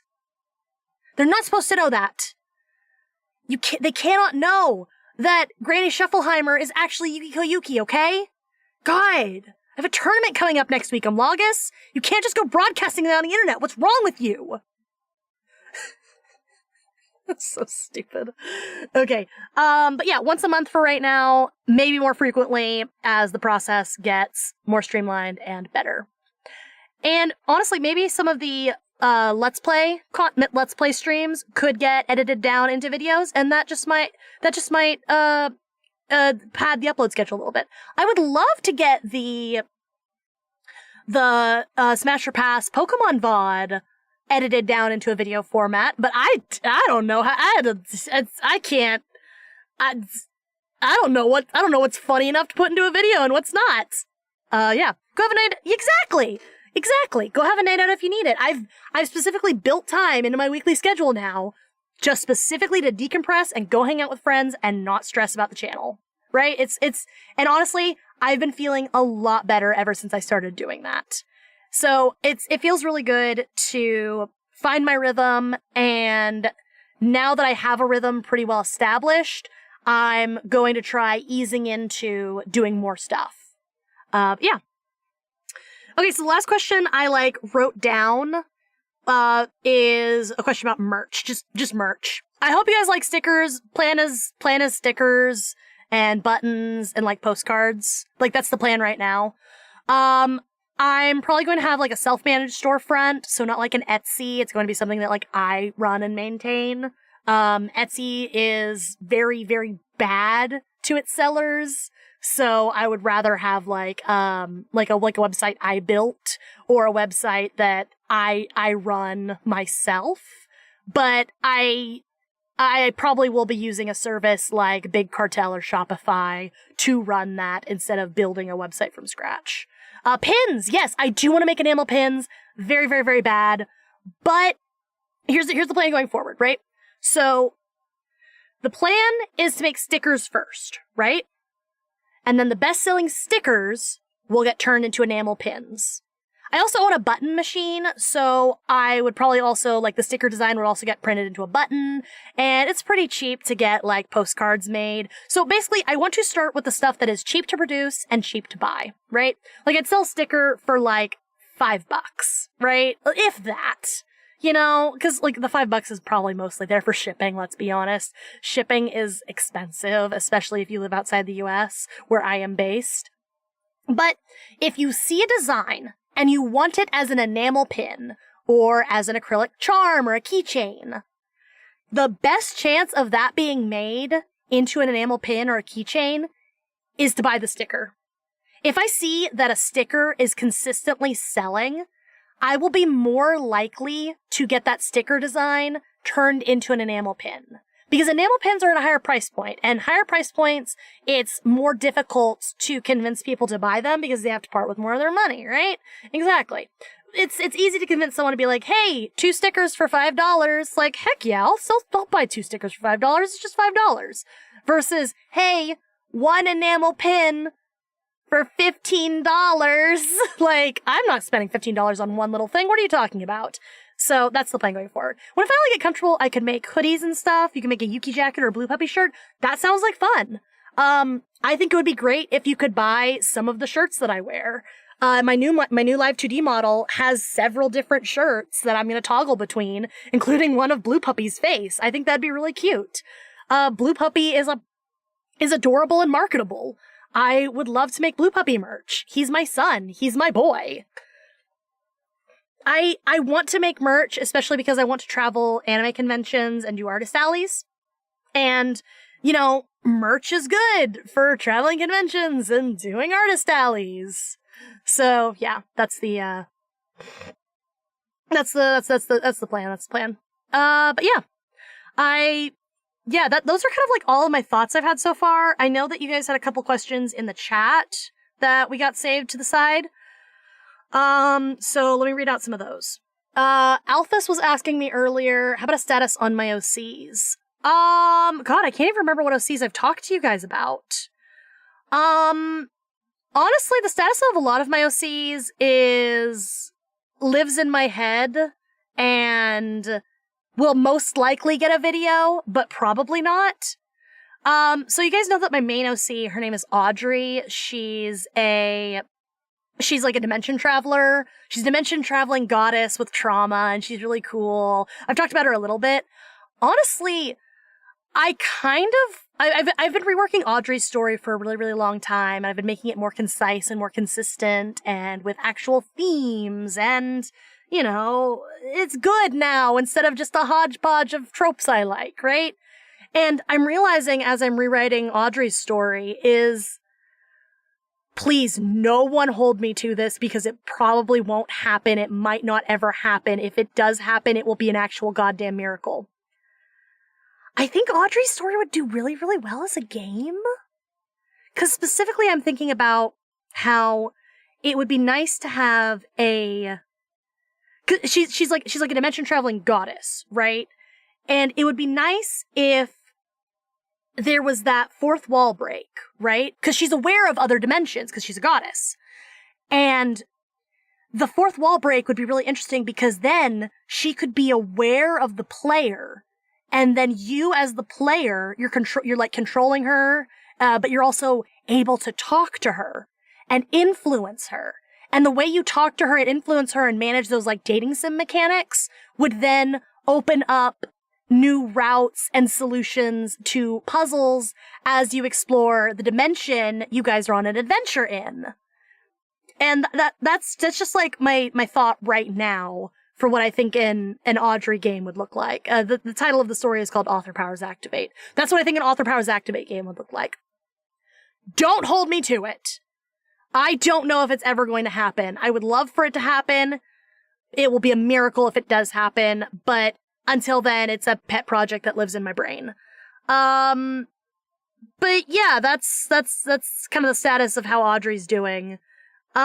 She's still married to General Grievous too, so that's exciting. But that's an alternate canon. Maybe I'll make like a 5-hour video on the Star Wars RP I've been doing since 2015. Would anyone watch a video that's 5 hours long of me explaining this deep, elaborate Star Wars lore? I'm not making that video, absolutely not. If I do make it, you guys will never see it. Okay. He was asking, do you think you'll do rant videos, like Speed Paints do? I would like a chibi pixel walk around the game. You can make your own decisions and path. And that's kind of the plan, actually. That's low key it. Solving puzzles, helping other characters, learning about people's stories. That's kind of the vibe of the Author Powers Activates game that lives in my head. Speed Paint rant videos. Oh my god. You guys want me to rant? Would you guys really want me to rant? Cause like, I know you guys have heard me soapbox about stuff. If you guys do want rant videos, like this kind of goes back into insert content here question. I know that I soapbox a lot, but if you guys are interested in like really low effort soapbox videos, yeah, I could be convinced to soapbox.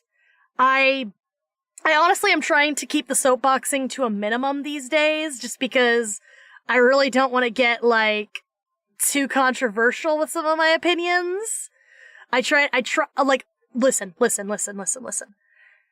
Any of the opinions that you guys have heard me soapboxed have actually been filtered through like 3 or 4 layers of shit. If I say what I really think, will this get me canceled? Shit. If I say what I really think, will this get me canceled? Shit.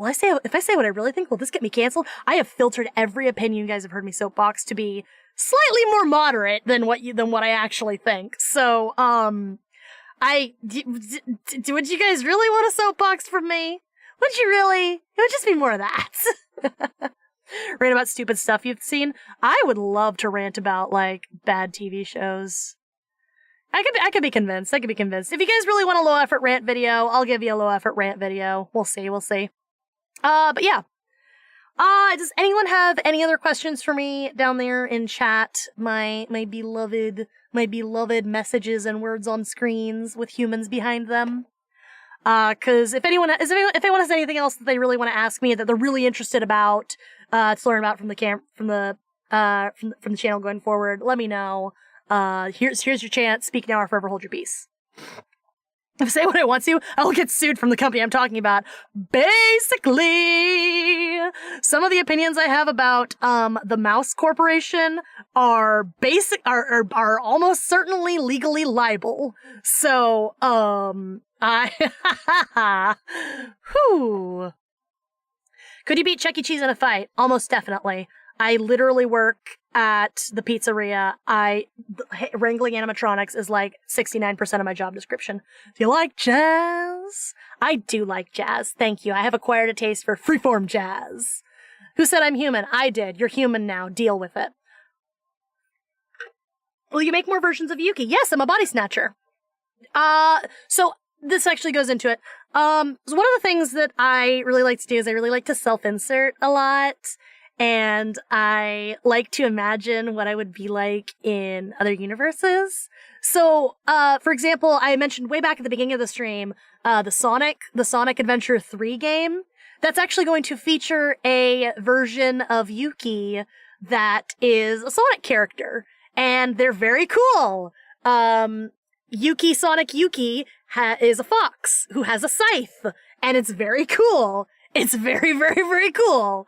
We probably won't do an Into the Yuki-verse kind of thing. Like, they're all just gonna be me.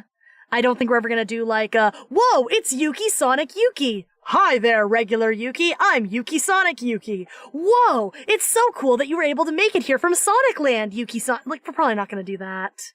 You know, but there will be like AUs of like self-insert OCs, basically. Cause hey, self-insert OCs are so valid.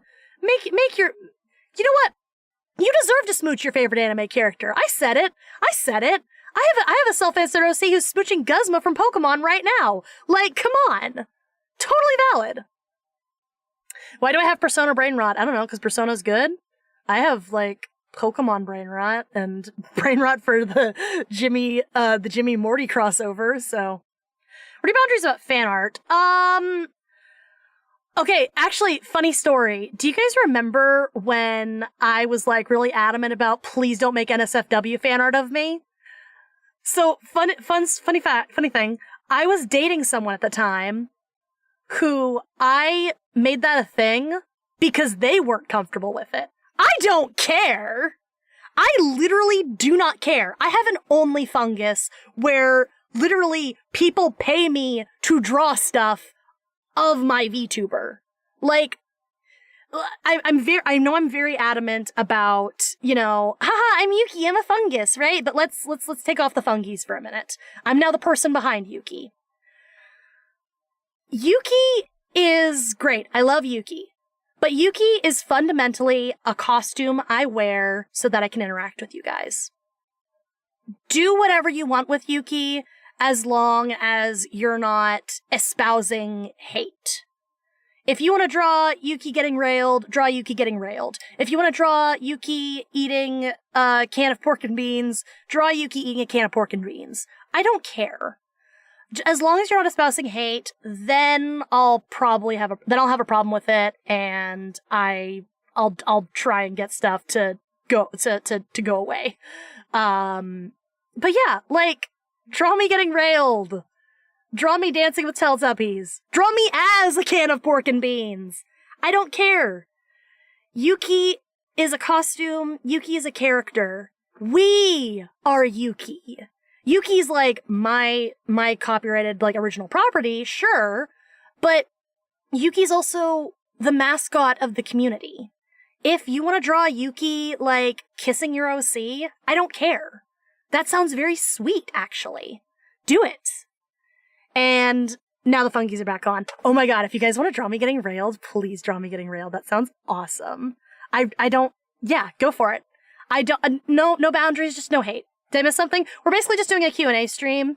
Heave asked if I had any boundaries about fan art, and I was explaining that the only reason I was ever sus about NSFW fan art was because I was dating someone at the time who didn't want me to get drawn getting railed. But like I said, Yuki's a costume I wear. Yuki's not actually me. Because, okay, I know you guys are familiar with, like, the concept of parasocial relationships, right? And the thing about parasocial relationships is you guys only see what I want you to see, and what you see is Yuki. And remember, Yuki is the costume. So you guys know Yuki as I have presented them to you. You guys don't necessarily know the person behind Yuki who has controversial opinions, clinical depression, things they can't talk about on stream because they're personal. You know? Because I try to keep my personal stuff completely separate. I've gone through some really rough personal things that did contribute to the channel the channel upload schedule throughout the past year, 2022. I had issues with it. I did, but I didn't tell them to you because it was personal and you didn't need to know. So that's kind of the thing. If you guys want to do stuff with Yuki, do stuff with Yuki. I don't mind, as long as you're having fun and being kind. That's all I really care about. Yep. It won't show Yuki Koyuki. It'll show anime Yuki. I mean, I swear, no one draws me on model. I don't even. I don't even draw myself on model. I swear. I am so bad about drawing myself consistently. It's so funny. But yeah. Yeah. Are you still with your girlfriend? Or is that who you were talking about earlier? Okay, so let's do another fungies off moment. I have a partner that I've been dating for a long time, and they have no interest in appearing on stream. They have no interest in being a public figure. Totally fine. So, what we did, me and my current partner created an OC together, and that's Bahi. We both saw a fan art that Jisming did of the Baja Blast girl, and we thought it was the cutest thing, so we took that character design, and we made an OC together that represents how I feel about my partner without representing my partner. So, my partner is not Bahi. My partner is the representation of my Bahi is the representation of my love for my partner. But Bahi is not my partner. They are not like a self-insert for my partner. Bahi is fundamentally different from my actual partner, who I'm most likely going to be getting married to. We've been together for a very long time. I love them very much. They're very, very, very important to me. So, this is again kind of a costume moment, a fungies off moment. The person behind Yuki has a partner who doesn't want to appear on stream, so they helped me create an OC for Yuki to date, basically. And that's Bahi. So the only issue is, since they don't want to appear on stream, Bahi is probably never going to show up on stream, unfortunately. But if Bahi does show up, they will be like a silent character. I think that'd be very funny.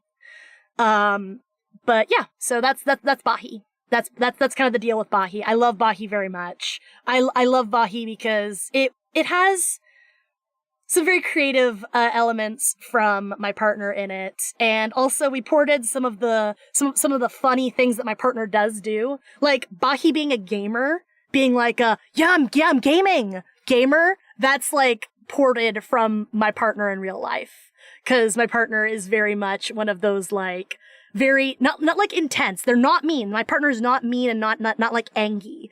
But they're very much hold on, I'm gaming. I'm like totally absorbed and invested right now. I have to do nothing but beat this boss right now. And it's very funny. It's very funny. So that's kind of what we ported into Bahi, being a gamer. Yeah. Shy character who doesn't talk? No, just like she doesn't talk. Just like as a bit. That's Bahi. So, another thing is Bahi's a girl, but, Bahi's a girl, but, my partner is not a girl. My partner is agender and uses they, them pronouns exclusively. Bahi being a girl is just because, the person behind Yuki is extremely sapphic, very, very much likes girls. I just ended up with a gender non-conforming person. So we decided to make a hot girl for Yuki to simp after. Yeah. We're gonna post pictures in the Discord. I want you to smash or pass with it, but you can't show it on stream. If it is NSFW, do not post NSFW images in my Discord. There is an OnlyFungus section of the Discord where you have to pay on the OnlyFungus to get access to it, and that's the only place where you can post NSFW. But yeah, do not post NSFW in my server, please. Okay, if it's not NSFW, then yeah, sure. You can post it in like memes, or if like we have a curse, we have like a regular chat, we have memes, we have an art share. If you drew it and it's an art project, you can post it on art share. Otherwise, just like a meme chat is fine. Yeah. Let's go. They, them, baby. Also, another fun fact about the person behind Yuki.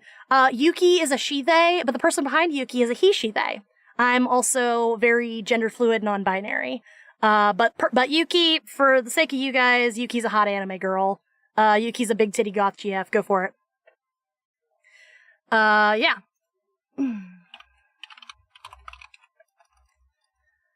So yeah, does anyone have any other questions while we're already on a person behind Yuki binge? If anyone else wants to pull back the the curtain there a little bit.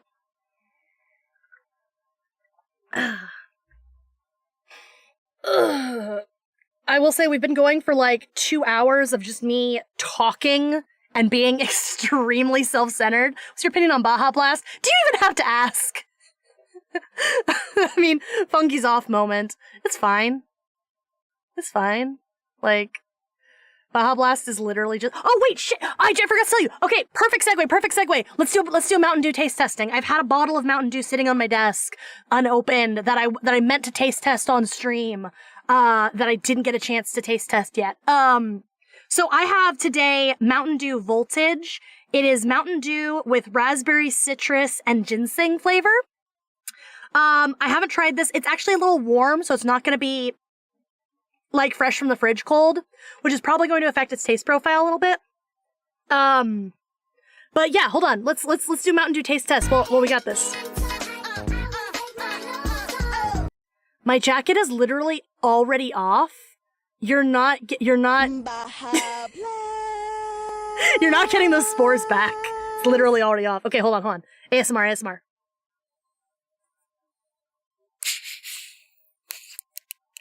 Oh yeah. I don't know if that actually sounded good.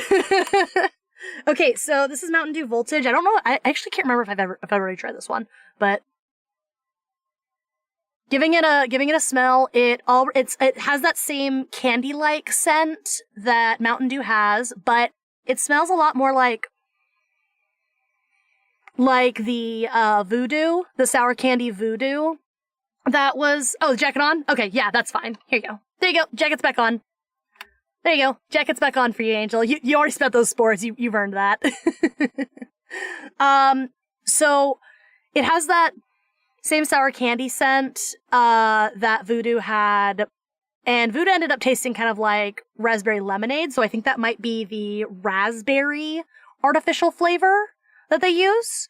As for the ginseng, I have no clue what the ginseng is going to taste like. Thank you for the fart. I appreciate that.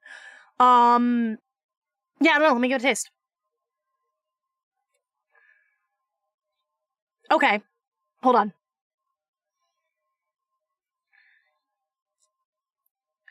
Okay, so do you guys remember how I said Mountain Dew Voodoo, this past year? Tasted kind of like lemonade? This has the same lemonade-y flavor, which I think is the citrus flavor, because regular Mountain Dew is like grapefruit flavored. It's like lemon, lime, grapefruit. But this has the same has that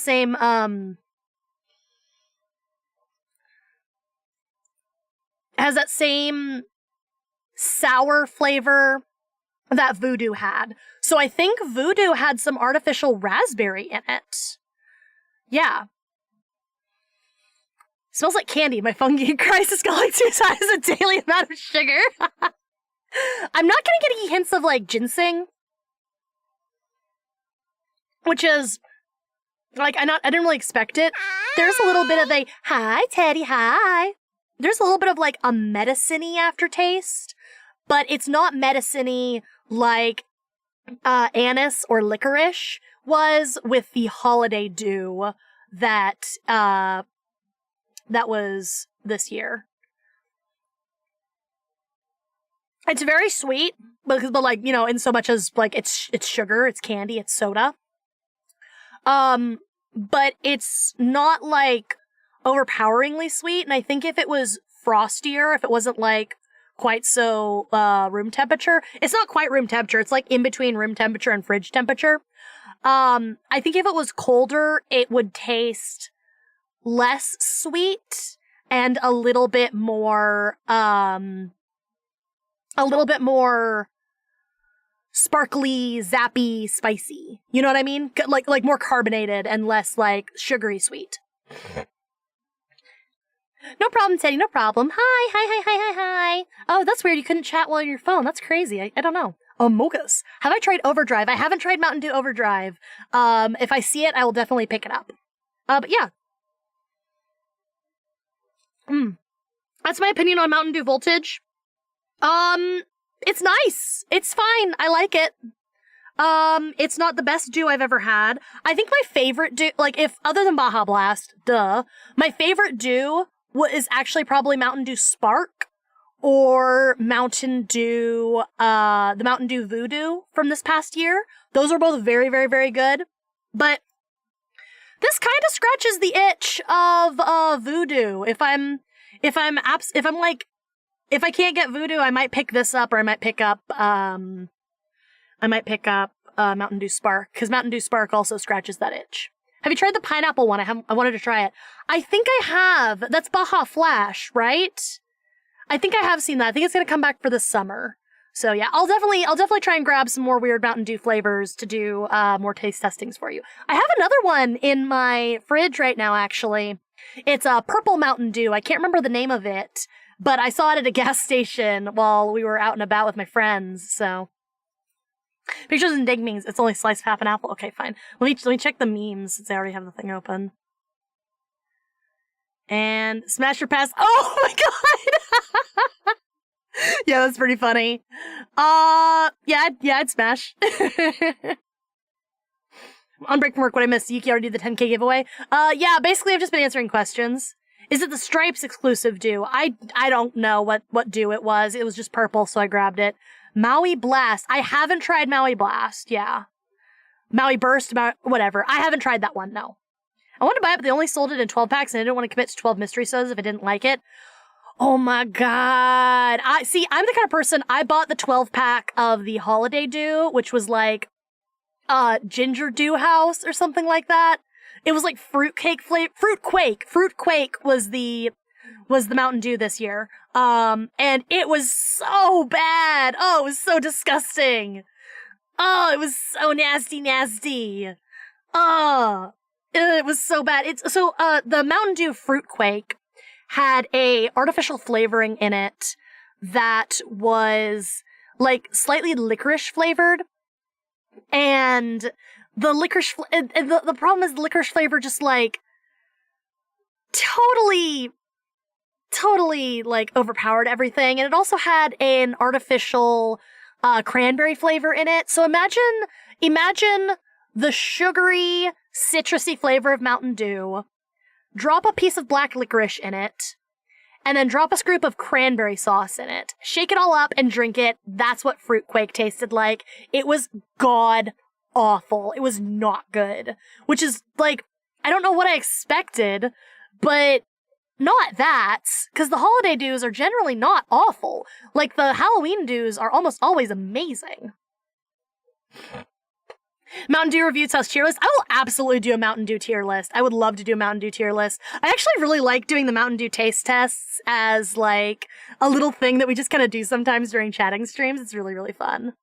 You want a Sprite Cranberry? No, it did. I actually grabbed a Sprite Cranberry after I'd tried a Fruit Quake Dew, and that's what made me realize that the bitter taste, the bitter sour taste I was getting in the Mountain Dew Fruit Quake, was artificial cranberry. Sprite Cranberry doesn't taste good, guys.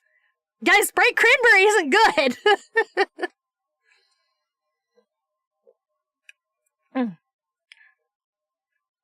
Honestly, the more I'm drinking Voltage, the more I'm really liking it. Yuki Soda tier list would be based. You guys know that root beer would be in like S tier, right? Because I'm like a huge root beer drinker. Have you tried Pitch Black? I haven't tried Pitch Black. Oh my god. Pitch Black sounds so good though. I like shitty bitter fake cranberry flavor. I don't care what people think. It's not good. You're allowed to like it, but it's certainly not for me, and I don't really like it. Never really liked root beer. Understandable. I mean, some people just don't like root beer, because root beer is basically just sassafras flavor. But yeah. Sprite Cranberry. You never know what you're gonna get. LeBron James. He lied to me. You want a Crate Spranberry? Yuki Chatter tier list. I could never. I love you guys all equally. You guys would all go in S tier. Cranberry is UTI flavor. True. You're supposed to drink cranberry juice when you've got, like, issues with your piss. Ugh. I will always associate cranberry juice with piss. However, I will say, I make a really good, like, salad smoothie. So I have a frozen kale, spinach mix that I put in smoothies, and I use, like, tropical fruit blend, and then I mix it with cranberry juice. And it makes this really sweet, slightly earthy, slightly like cranberry juicy bitter smoothie that's really, really nice. It's not super, super sugary.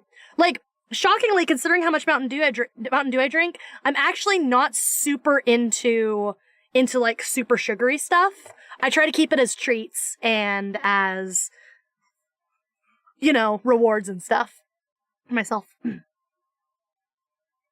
My baby, or does anyone else not like soda because it's too fizzy? No, understandable. Bahi doesn't really like soda either for the carbonation. They don't really like carbonation either, understandable. Yuki mod tier list, but it's just Yuki putting on Logos and F- tier and roasting me for tier hours. Yuki wants to return to the earth with mushroom brethren. No, I like being sentient. I'm not going back. You can't make me go back. I like how the Q&A portion of the stream is basically done and now we're just chatting. This is kind of nice. It's been a while since we've done this. This is one of those things that, like, this is the part of the streams that I really missed because I really enjoy hanging out with you guys and having people like engage and talking with me. It's very like socially liberating, you know? To kind of just have a bunch of people to just talk to and just like vomit thoughts at. And it's nice. It's really, really nice. It's really nice. It's part of the reason why I really enjoyed being a streamer when I first started was because, you know, people, there's like a revolving open door. If you don't like what I'm talking about, you can just leave. No judgment, no pressure. So the people who stick around are the people who like hearing what I have to say. And that's really, really nice and really liberating in a way, because I'm actually kind of weirdly self-conscious about some of my really intense brain rot thoughts. Cause, you know, people have made fun of me for having a one-track mind in the past, and people have been, you know, mean to me for stupid reasons. It's like, it's not my fault. I'm obsessed with cartoons. And now there's more opportunities to connect with people who are in the same brain cell kind of situation as I am, and it's really nice. Best sody snack combo. I like cola and Cheez-Its. Have you guys ever had Pee Pee Boba from Item Label? It's where you like put peanuts in Coca-Cola and you sip it. I literally tried it once and it's actually not that bad, but also I just really love peanut butter.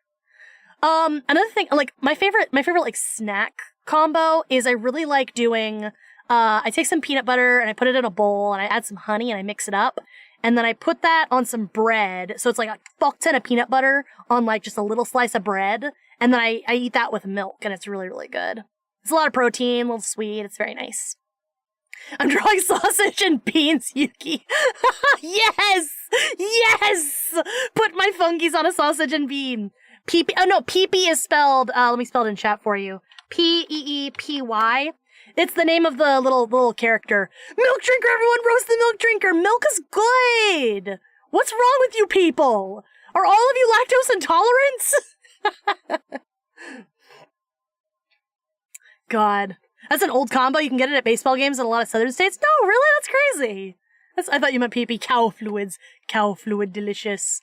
You know, I saw Gleam a second ago. Yuki body tier list of all the bodies they've been in. Oh man. Honestly, I would have to put Deborah Johnson in like triple S tier. Cause she was just such a Chad for doing all of that. all of that mail fraud for me. And I feel really bad that I abandoned her in the desert. In like the Nevada desert. I hate milk, but I like other dairy products. Yeah, understandable. Goo goo gaga, Yuki want milky. Ah, give me to milky. Give me to milky, mommy. Ah, num num num num. Yeah? Is that what you wanted? Is that what you wanted me to do? Is that what you wanted me to do, you horrible thing? Is that what you wanted? Is that what you wanted? You wanted me to be stupid and curse and lewd and nasty? Is that what you wanted? Is that what you were trying to entice out of my mouth? You horrible beastly chatter? You monster? You creature?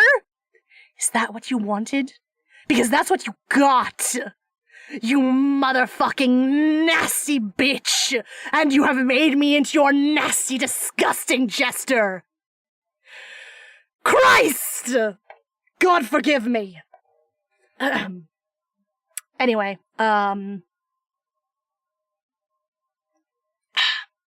Hot girls wearing glasses tier list. Yuki second. First place Velma, but the good one. Okay, hold on. What is the good Velma, though? There's a really... Teddy. Those are the ads for item label. Those are the ads for the item label shop. So, I'm really happy that more people are getting to item label, actually. So, let me explain a little bit about item label, because I'm actually a fan of their stuff. Item Label is a small, independent merchandise company. They make plushies, they make t-shirts, they make stickers, they make patches, they make little accessories and little fun things. And they got popular on TikTok from their viral marketing, right? They have a marketing director. His name is Jams. He's a Twitch streamer, and he's really, really cute. I like his stuff a lot. And he's like one of their main video makers, right? It was started by a couple people. Emma Mouse is, named as the CEO, and she's also the composer for their music. And they just make cute little weird things, and the weirdness and bizarreness of the characters and the marketing is just part of their brand. They're not supposed to be like sinister. They're not scary. It's not an ARG.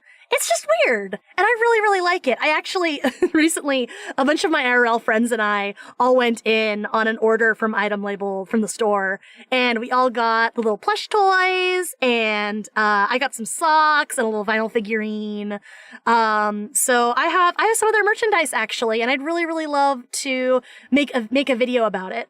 So they do have a little bit of lore, but what lore they have is actually mostly community generated through headcanons and such, instead of like being concrete. There's a couple little pieces of lore, like their most popular character, Pee-Pee, is like, it's canon that he's a criminal. Like, that's just the bit. That one of their other characters, Dinkle, he's a chiptune artist. He's a composer like Emma Mouse, the CEO, is. And that's it. That's it. That's all the canon, quote unquote, lore of the characters. I have, since I got my order last week, I decorated my desk with my new like little item label toys. So I have my wee wee, which is their little blind bag mini pee-pee characters. And I have my pee-pee hanging off of my mic stand, and they're just like both staring at me with like big beady eyes, like, it's so funny. So I keep looking over at like Pee-Pee staring at me and Wee Wee staring at me. And I actually haven't named my Pee-Pee yet, but I've named my Wee Wee. My Wee Wee is named Little Mikey, and my Pee-Pee doesn't have a name yet. So if you guys want to name my Pee-Pee for me, go ahead and drop it. All names are welcome. But yeah. Yeah, they're really cute. I like them a lot. And also, I just really like supporting small businesses, especially small businesses that are unique and interesting. So, yeah. Peeperson.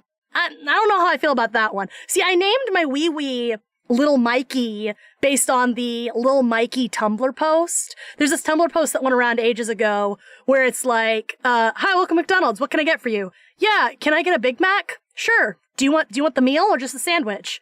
And then the person reaches into their pocket and they pull out a photograph of Michael Jackson and they say, Mikey, what do I get? And then Michael Jackson says, get the fries. You'll need the energy in the coming days. And then they stuff the Michael Jackson picture back in their pocket. Yeah, the meal will be great. So that's why my wee wee is named Lil Mikey, because after that Tumblr post, because he can fit in your pockets. He's so cute. Oh, another thing. Here, I'm gonna squeak Little Mikey for you. Did you guys hear Little Mikey? Did you guys hear him? Did you guys hear him? He's so cute. They have little squeakers in them. They have little squeakers. Isn't that great? Oh, they're so fun. Yeah.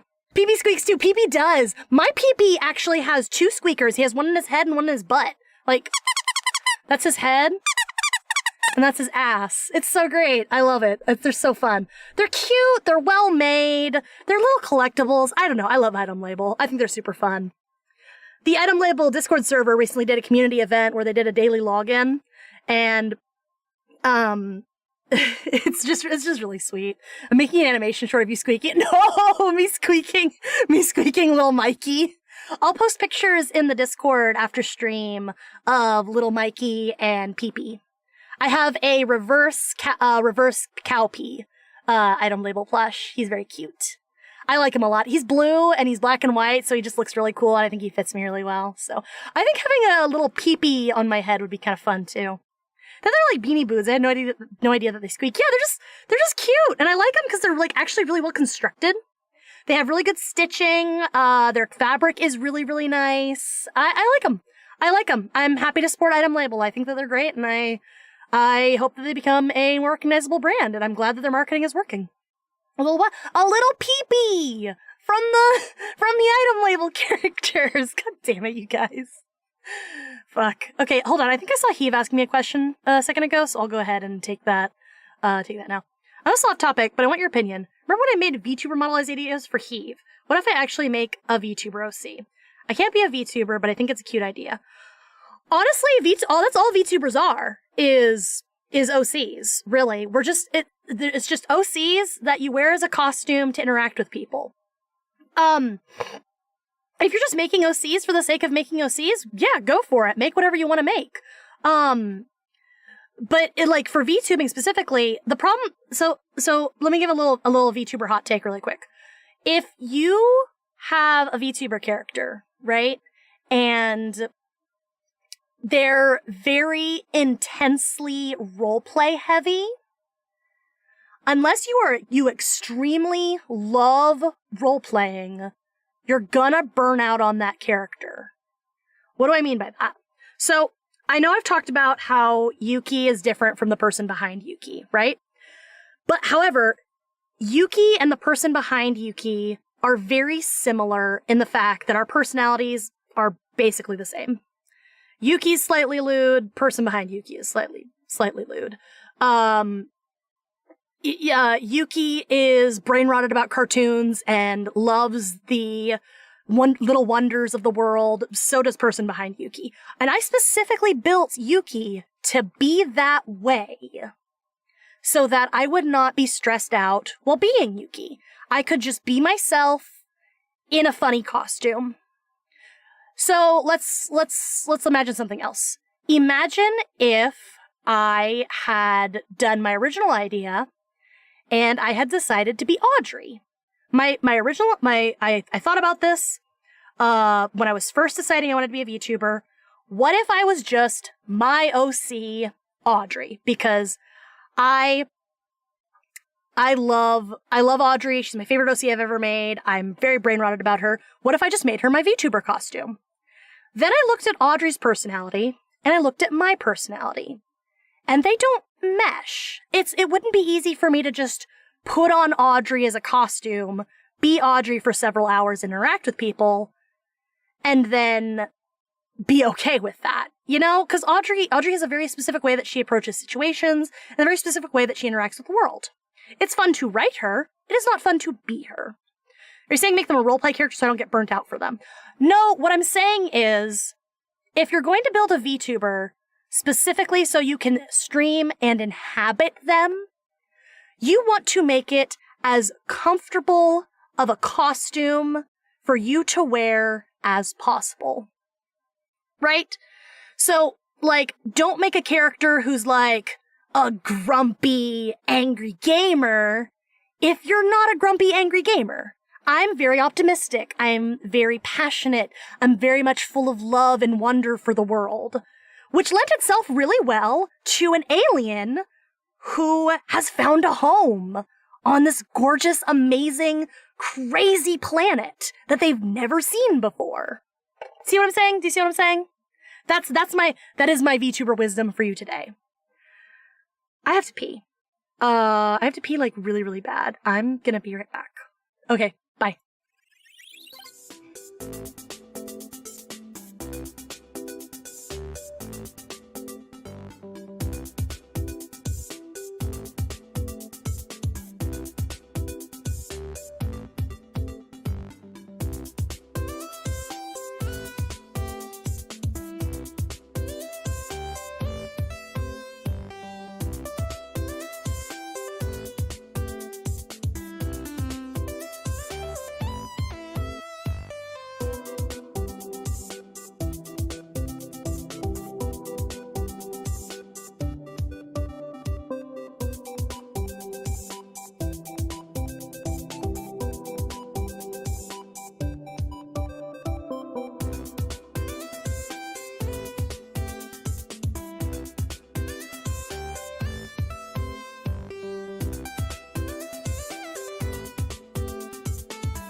I'm back. Did you miss me? What'd I miss?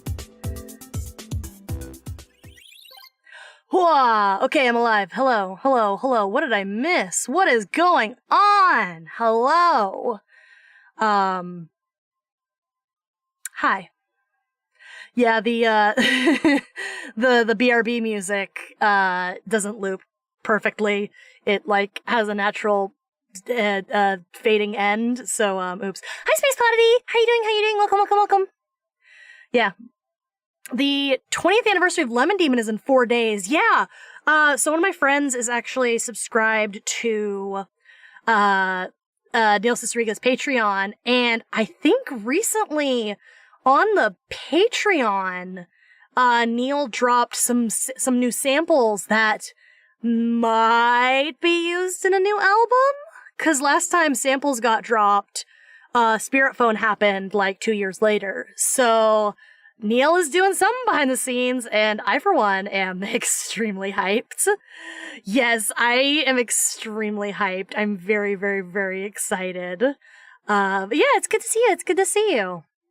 What were we talking about before I suddenly had to die, for a second there? What were we talking about?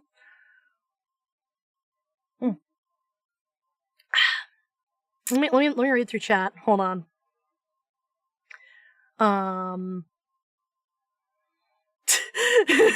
Yuki's gone. Let's do some hood shit. I'm Locus. Oh my god, no. Well, I'm glad you guys were able to and entertain yourselves. VTuber roleplay. Peepees! Yes, we were talking about that. Yeah, I feel like I'd gotten the last of my VTuber thoughts down and out. So, yeah.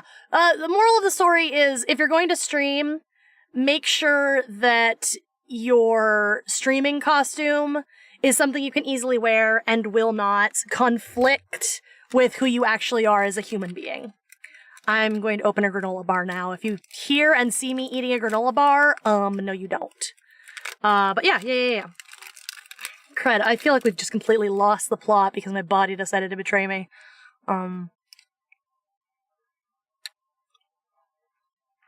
Granola moment.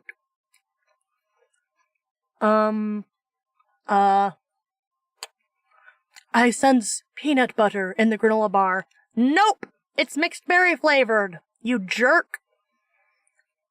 This is why you don't buy Amlagus's psychic prediction services, because they're trash and a scam, and you can't even tell the difference between peanut butter and mixed berry. You nerd! You geek! You loser! You loser and a half! No, it's mixed shut up flavor, how about that? You shut up! Yeah. I upgraded from Chromebook to Windows, so I made a PNG tuber. Hell yeah, that's awesome! That's super great! I'm gonna make a little PNG tuber gimmick model one of these days eventually. A little subtle reminder for just no reason, just apropos of nothing. Remember that our final vote for our perfectly normal tournament for no reason whatsoever is going to be happening this week. Please keep an eye on the community page of my channel if you'd like to vote in the final vote of the tournament with Papa Louie versus Sonic the Hedgehog. Just saying. There's completely apropos of nothing. Nothing to do with gimmick models, nothing to do with PNG tubers or anything. I just wanted to remind you guys that that's happening. No? Who'd believe such an insane guy could exist?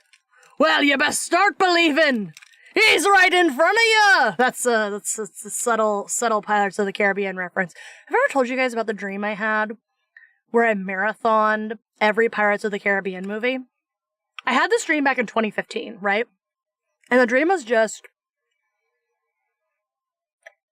I watched every single Pirates of the Caribbean movie. And ever since I had this dream, I've always wanted to watch every single Pirates of the Caribbean movie.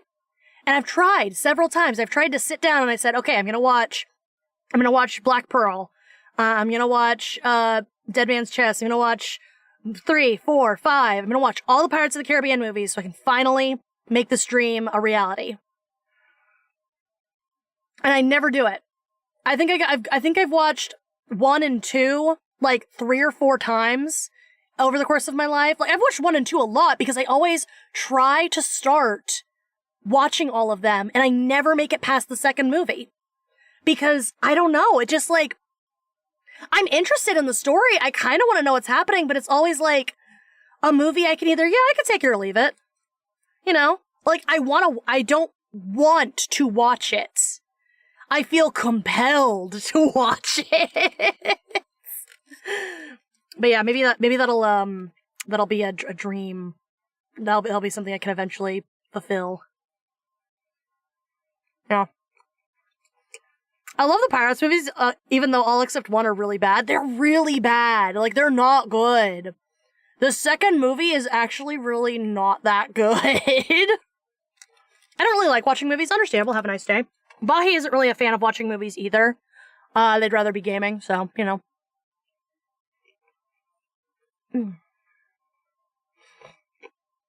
I'm trying to eat this granola bar, and it's just honestly not that good.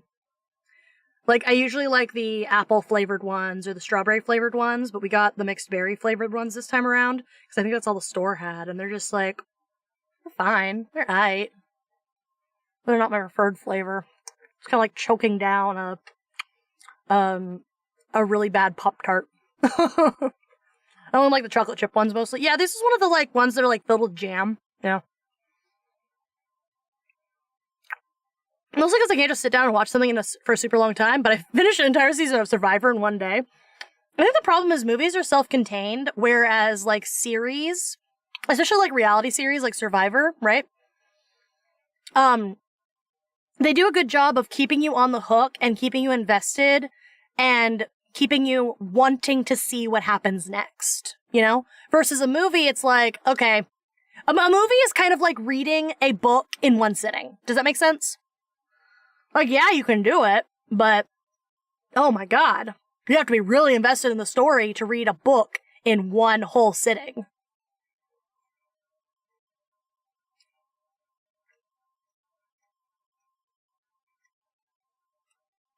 Yeah.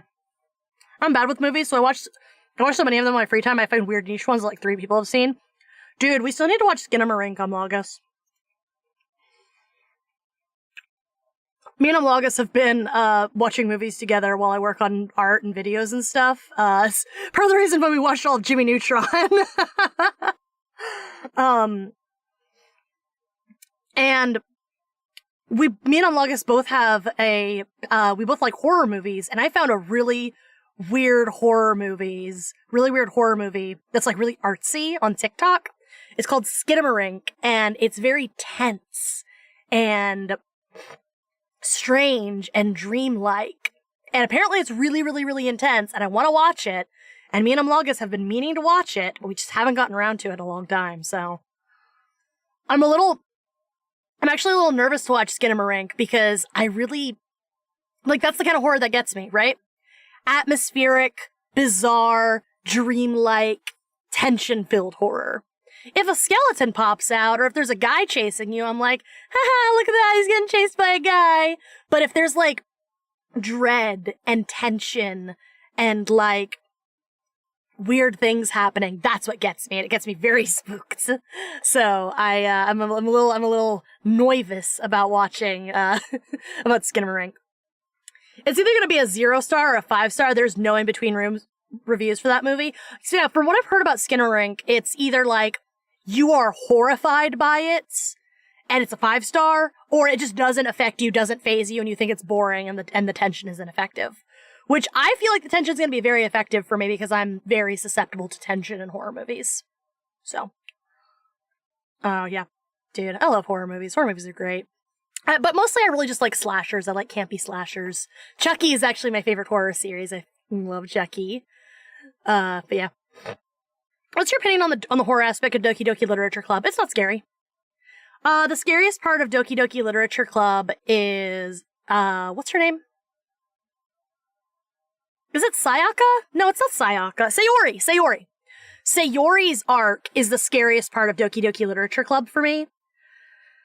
The idea that someone so close to you, who you care for deeply, could be suffering that deeply, and you never know until the worst happens. That's what gets me. That's really what gets me. That's what gets me. Sayori's arc is very, very horrifying and very effective. But it feels like, since everyone loves Monica so much, Monica's not scary. Monica is scary in, like, an eldritch way, I guess, if you are full of fear of, like, that puppet on a string sensation of eldritch manipulation. I guess that's scary, but Monica's arc doesn't do it for me. Monica doesn't horrify me the way Sayori horrifies me. And I feel it's kind of tragic that the more impactful tragedy of the story is low-key memed on. when I really don't think Monica is like not deserving of being the main villain. I'm just gonna come out and say it. I like Monica. I think Monica is cool. I think Monica is cool as a concept. I like the idea of a self-aware character. I like it. I think that's really neat. I don't think she's an effective main villain.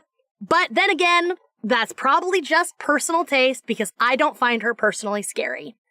I think she's interesting, but I don't find her scary, and I think that's a personal taste. I think she can be extremely effective if that is the kind of thing you are afraid of, but she doesn't scare me, so I don't find her effective.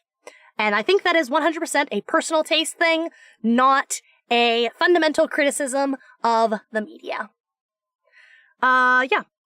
I also, the one thing I do like about Monica, about Doki Doki though, is the interesting thing about the game itself being somehow eldritchly cursed, because we find that when Monica has been completely eliminated from the story, right? We find evidence that the next president of the literature club is now self-aware. It's like a self-fulfilling cycle of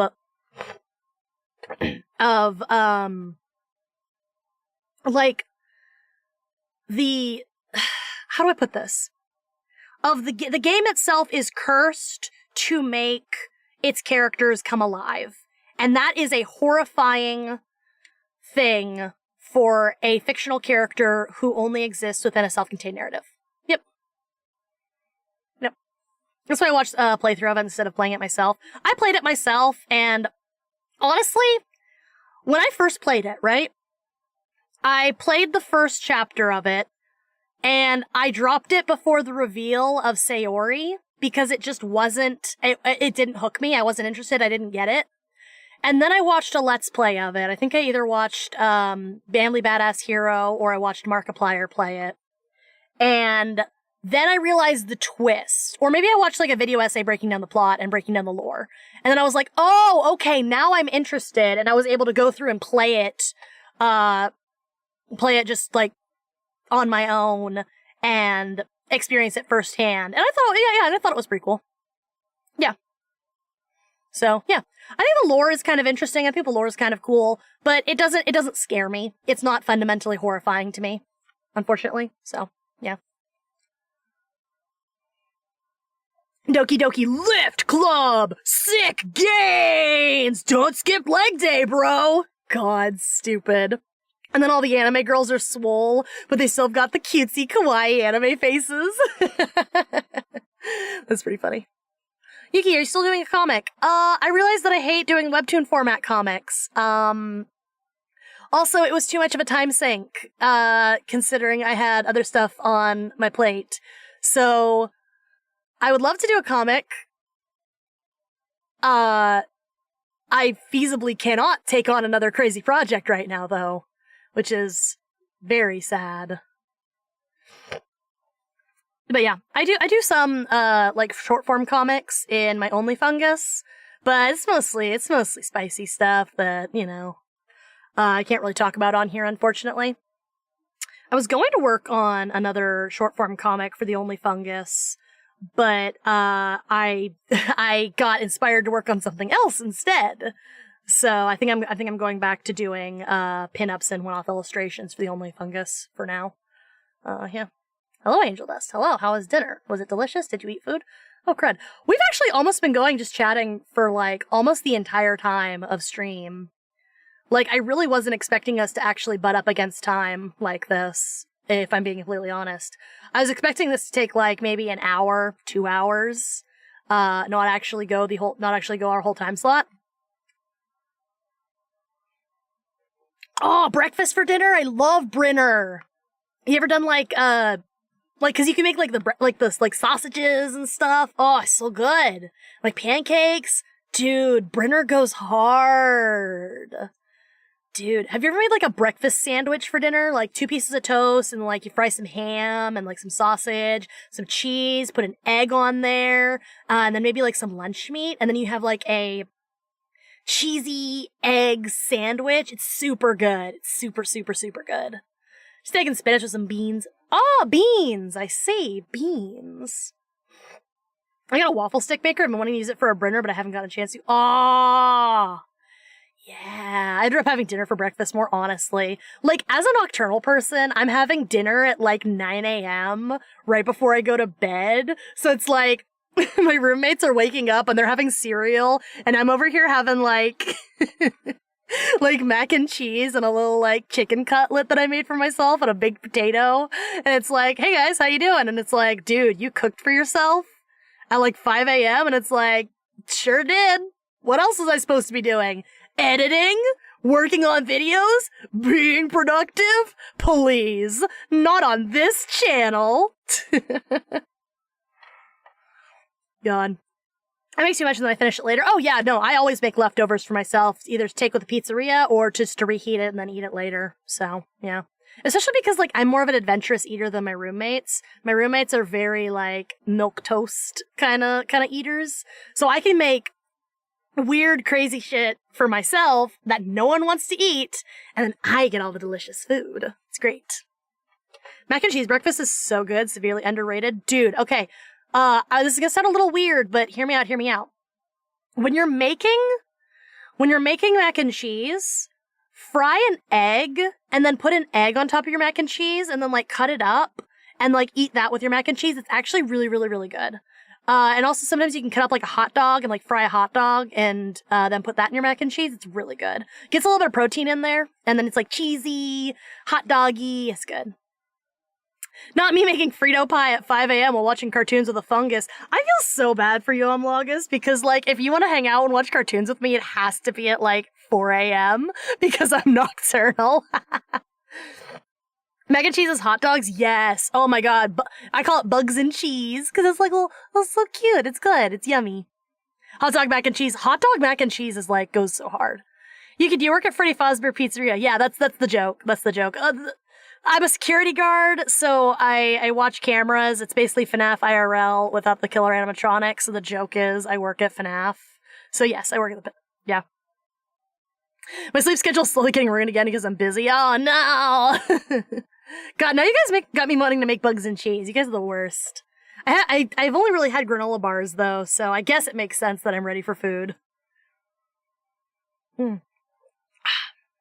Especially considering stream time is just about up, and I'm not sure I want to go over. I'm really enjoying chatting and stuff, but I have stuff I need to do tonight. I'm gonna work on that video I mentioned earlier, the one that's, like, obnoxious, that's taking a lot of, like, effort. So I have to work on that tonight, so I need to eat food. Crave it, but I already have spaghetti. Oh, spaghetti's so good, too. Stop making me want to cook food. I need to do work tonight. These are the worst. Yeah. Animatronics get funky at night. They get a little quirky at night, but hey, if I had to sing the same stupid songs all day, every day, for 30 years... Phone guy moment. I've slotted over the fact that Scott Cawthon himself voiced Phone Guy. That makes me feel emotions in my heart. IRL cooking stream. I would honestly, I would love to. The only problem is I don't have the space for it in my current kitchen. My current kitchen is basically a converted hallway. It's horrible. So no IRL cooking streams for me. It's not happening. I'm very sorry. Maybe one day I'll do like a rate your cooking stream. That would be kind of fun. I've seen some other VTubers doing that, where it's like chat submits pictures of things that they've made, and then I'm like, I sort it into like ratings. I think that'd be kind of fun. But yeah, nah. Mashed potato and chickpeas is good. I don't like chickpeas. I can't like chickpeas. I can't do it. I can't do it. I can't do hummus. I can't do anything with chickpeas in it. It's a texture thing. It tastes like library paste. It's so gross. You know, another thing, while we're on the topic of potential content, I would love to get you guys a little bit more involved in doing streams and stuff. So I think like a rating you guys as OCs or rating you guys as anything. I think that'd be really, really fun, because then it would get a chance for people to get a little bit of viewer submissions and stuff like that. I think that'd be really, really nice. So that sounds like fun. Yeah. Mashed all together, add spaghetti loops and tofu. ugh, I don't know. I don't know how I feel about that, baby. Ugh.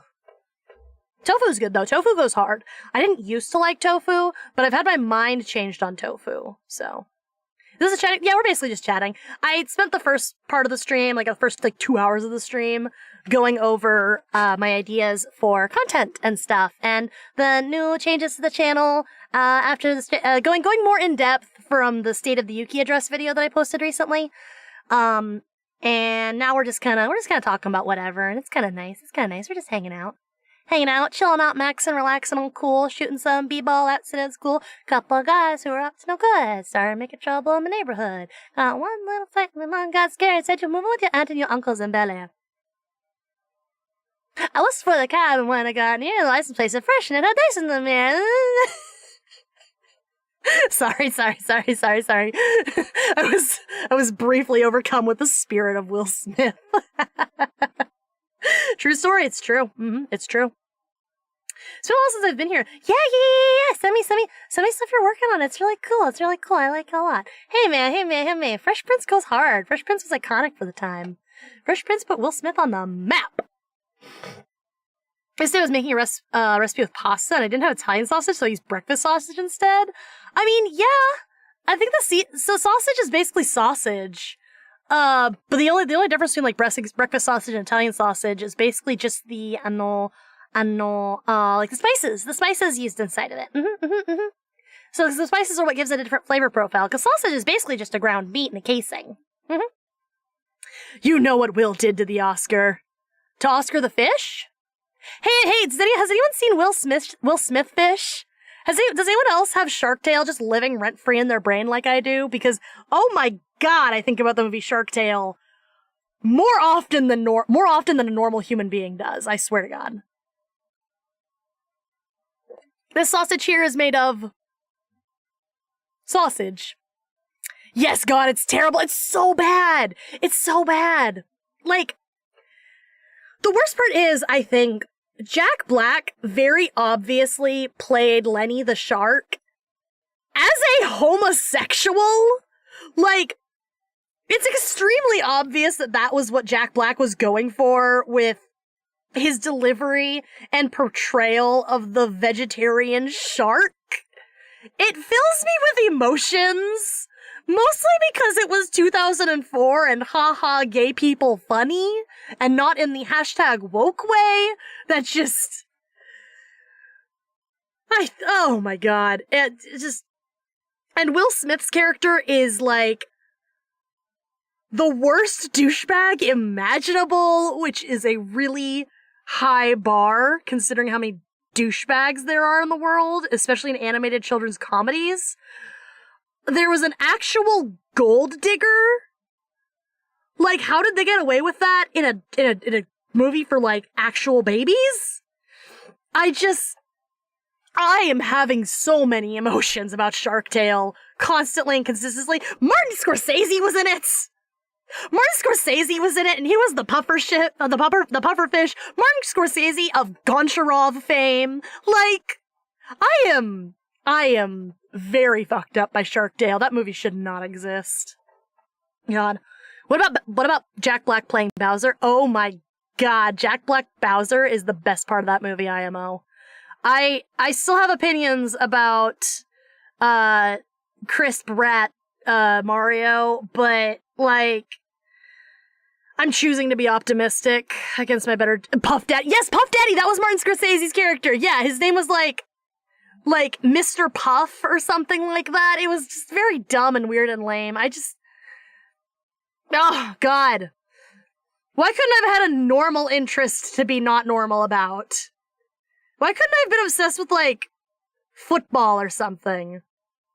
Being obsessed with football is more socially acceptable than this actual children's cartoons brain rot. If I could go back in time, I would just force myself to live in a football stadium so I become obsessed with football, and then maybe I could be normal.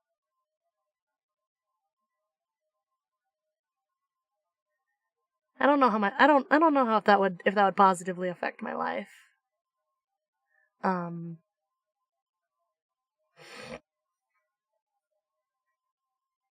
Thank you guys all so much for coming by. Thank you all for hanging out with me. I really do appreciate each and every one of you guys taking time out of your day to come spend time with me. I think Thursday we're going to be doing an art stream.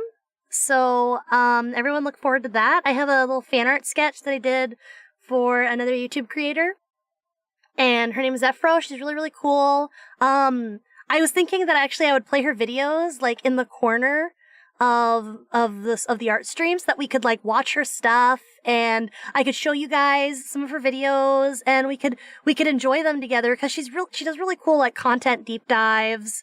And it's just really, really nice. I really like her stuff and I really want to show her some support and I really want everyone to go subscribe to her and comment and give her a lot of encouragement to keep making really good stuff because I really love her videos a whole lot. Yeah.